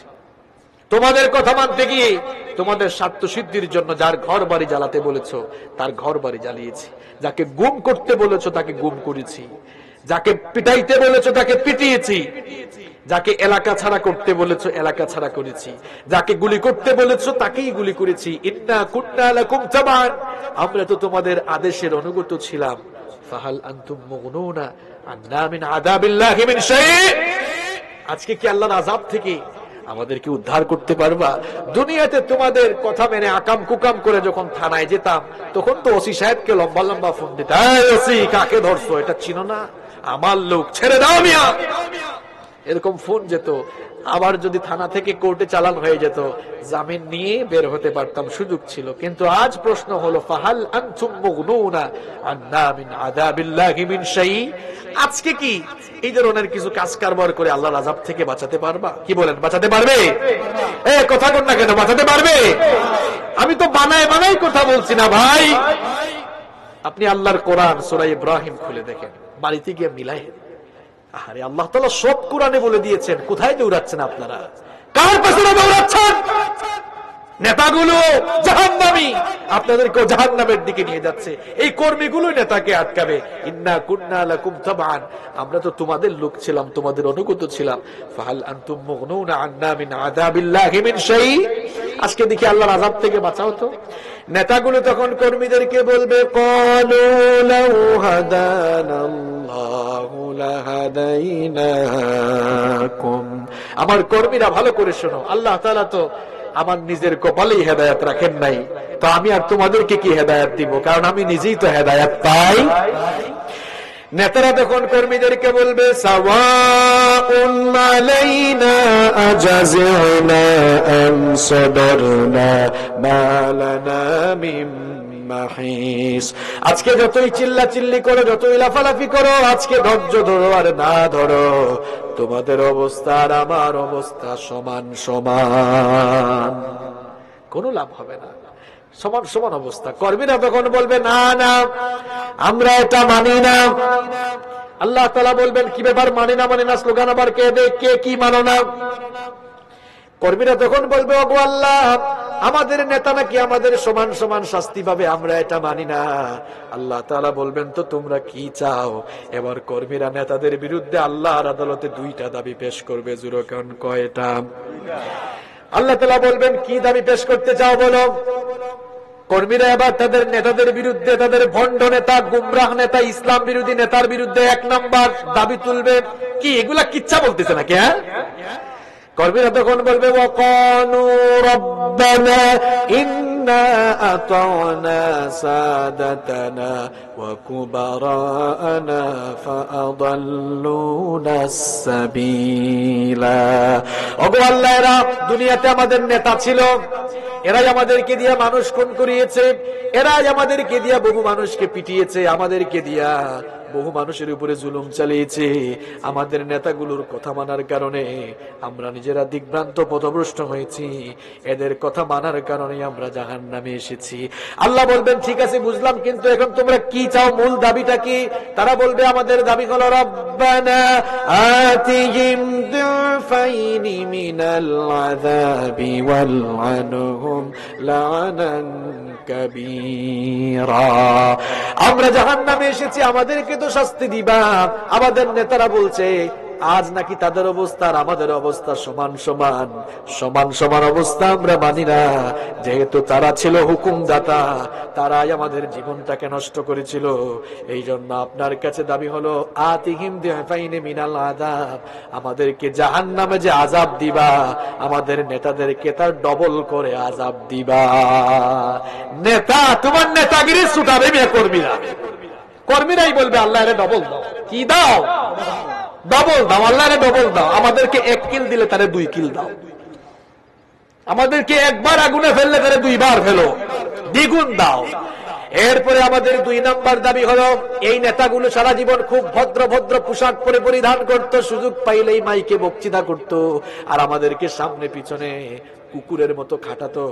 এই নেতাগুলো বহু ব্যবহার আমাদেরকে করেছে, যেহেতু আমরা জাহান্নামে এসে গিয়েছি, আজকে তাদের সঙ্গেও আমরা কিছুটা দুর্ব্যবহার করতে চাই। আল্লাহ বলবেন, কি চাও? এবার তারা তাদের 2 নাম্বার দাবি পেশ করে বলবে, এদেরকে আমাদের সামনে এনে দাও। নাজআলহুমা তাহতা আকদামিনা লিয়াকুনা মিনাল আসফালিন। এদেরকে আমাদের সামনে দাও, এদের বুকের উপরে পাড়া দিয়ে এদেরকে দলিত মথিত করে, পদদলিত করে এরপরে জাহান্নামে যেতে চাই। আল্লাহু আকবার। নেতাগিরি ছুটবাম, ছুটে যাবি মেয়া ওই দিন। নেতার ঘরের নেতা, এরকম কিছু নেতা আছে না নাই, যে একটা ভাবসাব নিয়ে চলে, নিজেও বেনামাজি, কর্মীরাও বেনামাজি, কোনো খোঁজ খবর নাই। যুবক আর তরুণ ভাইয়েরা, তুমি কাকে নেতা বানিয়েছো? তোমার নেতা বেনামাজি, সুদখোর, ঘুষখোর, টেন্ডারবাজ, চাঁদাবাজ, এইরকম চাঁদাবাজ, টেন্ডারবাজ, সুদখোর, ঘুষখোর, হারামখোর নেতাদের সঙ্গে যারা যাবে তাদের কিয়ামতে এই পরিণতি ঘটবে। সোজা কথা, কথাগুলো এম হাসিবুর রহমানের নয়, কথাগুলো কার? এখন তো অনেকে বলে হুজুর যাই বলেন কুরআন হাদিস দিয়ে বলেন। আমরা কুরআন হাদিস দিয়েই বলি, কুরআন হাদিস হজম করার ক্ষমতাও থাকতে হবে। কারণ কোরআনের কথাগুলো ডিরেক্ট, ইনডাইরেক্ট না, একেবারে ডিরেক্ট। যুবক, কার পেছনে স্লোগান দাও? অমুক ভাই, তমুক ভাই, আমার নেতার চরিত্র ফুলের মতো পবিত্র। এর চরিত্র ফুলের মতো পবিত্র না? নামাজ পড়ে না এক ওয়াক্ত, গাঞ্জা খাও 5 ওয়াক্ত, শয়তানের ভক্ত, জাহান্নামের তত্ত্ব। কার জন্য স্লোগান দাও? কার পেছনে গিয়ে তুমি তোমার যৌবন নষ্ট করছো? এত নিজে বেনামাজি, আপনাকেও বেনামাজি বানাচ্ছে। সুযোগ পাইলেই চাঁদাবাজি করে, টেন্ডারবাজি করে, হারামখুরি করে। এইরকম হারামখুর নেতাদের পেছনে যারা যাবে, এইরকম হারামখুর নেতাদের কর্মী যারা হবে, ওই সকল হারামখুর নেতা আর কর্মীদের জাহান্নামে ভয়াবহ পরিস্থিতি হবে। ফিরে আসুন, আল্লাহর কোরআন আপনাদেরকে ডাকছে, তাদের সঙ্গে চলে যান যেই নেতাগুলো নামাজি। এমন নেতা, তোমার নেতাকে তো দেখতে ব্রাহ্মণ ব্রাহ্মণ লাগে, মুখের মধ্যে দাড়িও নাই। কার পেছনে দৌড়াও? দাড়িওয়ালা নেতাদের পেছনে যাও। যেই নেতাগুলো নামাজি, যেই নেতাগুলো নিজেও নামাজ পড়ে তোমাকে পেলেই বলে এই নামাজ পড়ছো, আজকে তাহাজ্জুদ পড়েছো তো, মা বাবার সঙ্গে ভালো আচরণ করে তো, কোরআন পড়েছো, হাদিস পড়েছো, ইসলামী সাহিত্য পড়েছো তো, এইরকম করে তোমাকে যারা জান্নাতি জীবন গঠনে উৎসাহিত করে, এই সকল নেতাদের সঙ্গে যারা যাবে, ইসলামওয়ালা, কোরআনওয়ালা নেতা আর কর্মীরা কিয়ামতে একসাথে জান্নাতে থাকবে। কোথায় যাচ্ছেন ভাই? কোথায় দৌড়াচ্ছেন আপনি? কোন দিকে দৌড়ান? ফিরে আসুন আল্লাহর কোরআনের কাছে, ইসলামের সুশীতল ছায়া তলে চলে আসুন। দাম বাড়িয়ে দিবেন কে? দাম বাড়িয়ে দিবেন কে? আমার যুবক ভাইদের কি কথাগুলো আমি বলছি, আপনাদের কারণে মায়ের খাওয়া ইসলাম শক্তিশালী হয়েছে। গোটা পৃথিবীতে আজ ইসলাম খুব সংকটাপন্ন অবস্থায় রয়েছে। আমরা ইসলামের স্বর্ণালী ইতিহাসকে হারিয়ে ফেলেছি। ইসলামের স্বর্ণালী ইতিহাসকে আমরা হারিয়ে ফেলেছি। যুবক আর তরুণগুলো আজ ঘুমিয়ে গিয়েছে। আমার যুবক আর তরুণ ভাইয়েরা, আপনাদেরকে জাগতে হবে, ইসলামের মশাল হাতে নিতে হবে। ইসলামের ঝান্ডা হাতে নিয়ে অমরের মতো সাহসী ভূমিকায় অবতীর্ণ হলে গোটা পৃথিবীতে ইসলামের বিজয় আবারও দান করবেন কে? এখন চতুর্দিকে ইসলামের গণজোয়ার শুরু হয়েছে। এই গণজোয়ার দেখে কাফের মুশরিকদের, ইসলাম বিরোধীদের এখন মাথা নষ্ট হয়ে গিয়েছে। কারণ তাদের পুকুরের জিয়ানু মাছ সব এখন ইসলামের পুকুরে চলে যাচ্ছে। এই জন্য মাথা তাদের খারাপ। কোন সময় কি বলে তারা নিজেরাও কিছু বুঝে না। আমার দেশের কিছু বুদ্ধি প্রতিবন্ধী আছে, এরা তো কোরআনের মাহফিল গুলোকে সহ্য করতেও পারে। কারণ তারা এই যুবক আর তরুণদেরকে নষ্ট করার জন্য কোটি কোটি টাকা নষ্ট করে সিনেমা বানায়, নাটক বানায়। এখন যুবক যুবতী মেয়েরা, যুবক ছেলেরা, যুবতী মেয়েরা তাদের কোটি টাকা খরচ করে বানানো নাটক, সিনেমা দেখে না। এরা এখন ইউটিউবে ঢুকলে দেখবেন ওয়াজ শুনতেছে। এখন হুজুরদের ভিউ কিন্তু সবচেয়ে বেশি, জানেন আপনারা? এখন হুজুররাই সবচেয়ে বড় সেলিব্রিটি। হুজুররা শুধু যে কোনো কিছু বলে ইউটিউবে ছেড়ে দিলে দেখবেন মিনিটে মিনিটে, ঘন্টায় ঘন্টায় মিলিয়ন মিলিয়ন ভিউ হয়ে যায়। এখন তাদের মাথা খারাপ হয়ে গিয়েছে। এই জন্য মাঝে মাঝে এই লোকগুলার মাথায় তো শয়তান পেশাব করে দিয়েছে। মাঝে মাঝে এমন এমন কথা বলে, গাঁজাখুরি কথা কয়, এই ওয়াজ মাহফিল গুলোই ধর্ষণের জন্য দায়ী। কি বলছে না? আপনাদের সিলেটের, আপনার আর সিলেটের বদরুল কোন হুজুরের ওয়াজ হইনা দর্শন করছে? হ্যাঁ, তাদের মাথা খারাপ হয়ে গিয়েছে।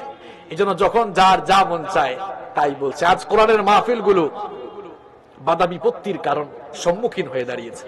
এই যে আমার এক চাচা এখানে আছেন, বলেন তো চাচা, আপনার বয়স যখন 20-30 বছর ছিল, কিংবা আজকে থেকে 10-15 বছর আগেও কোরআনের মাহফিলে বাধা এরকম আপনারা দেখছেন? কিন্তু এখন দেখা যায় মাহফিল করতে হলে দেশের বিভিন্ন জায়গায় পারমিশন লাগে। কিছু লোক খুব ভাব শব্দ, পারমিশন না, আসো আমার কাছ থেকে। আচ্ছা, এবার আপনারা বলেন তো, কোরআনে যে শব্দগুলো রয়েছে সব শব্দ কার? গোটা কোরআনটা কার? জমিনটা কার? আমরা কার? আমরা আল্লাহর কি? যারা বলল না আমরা আল্লাহর কি? গোলাম। আমাদের মালিক কে? কোরআনের কথাগুলো কার? দেখছেন অবস্থা কি ভাবসাব। এখন মালিকের কথা বলতে হলে কোরআনের কথাগুলো তো মালিকের কথা, তাই না? এখন মালিকের কথা বলতে হলে গোলামের কাছ থেকে নাকি পারমিশন আলা লাগে। তুই মরে দেখ, ফেরেশতা তোরে পারমিশন ছাড়া কিন্তু পিটাবে। কোরআনের বিরোধিতা করে কেউ ছাড় পায় নাই, কেউ ছাড় পায় নাই। কিছুকাল আল্লাহ এদেরকে ছাড় দিলেও আল্লাহ এদেরকে রেহাই দেন নাই, ছাড় দেন নাই। দেখো না আবু জেহেলের কি পরিণতি। তোমাদের দাদা নাতি, তোমাদের দাদা নানাদের অবস্থাই তো খারাপ। ফেরাউন, নমরুদ, আবু জাহাল, উতবা, সাইবা আল্লাহর দ্বীনের বিরোধিতা করতে গিয়ে তারা নিজেরাই ধ্বংসের গহ্বরে যেমন নিপতিত হয়েছে, এখনো যারা আবু জেহেল, উতবা, সাইবাদের প্রেতাত্মা নিয়ে এখনো যারা আল্লাহর দ্বীনের বিরোধিতা করছো, আল্লাহর কসম করে বলছে আবু জেহেলের মতোই কঠিন পরিণতির শিকার হতে হবে। কোরআনের আওয়াজকে থামিয়ে দেওয়ার শব্দ কারো বাপের নাই।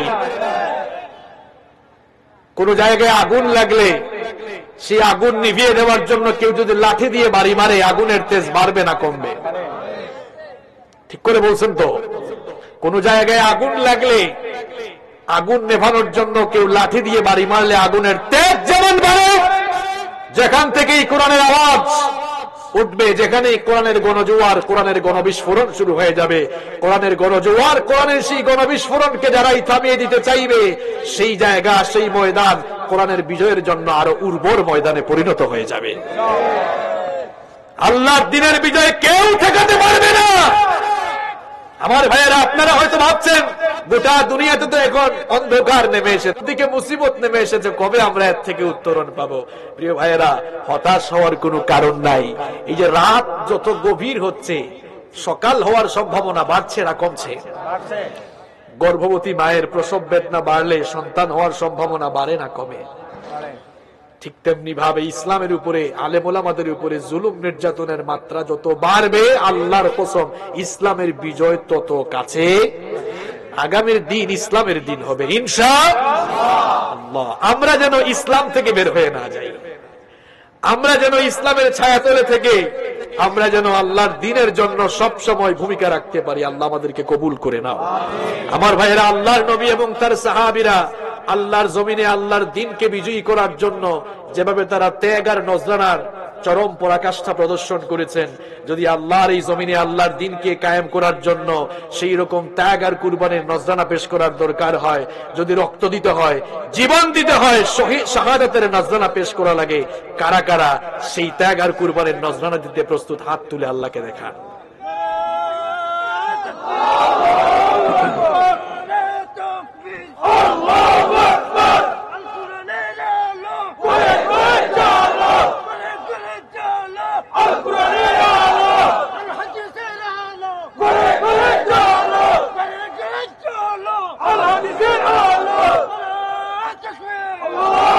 আল্লাহ তাআলা আপনাদের হাতগুলোকে কবুল করুন।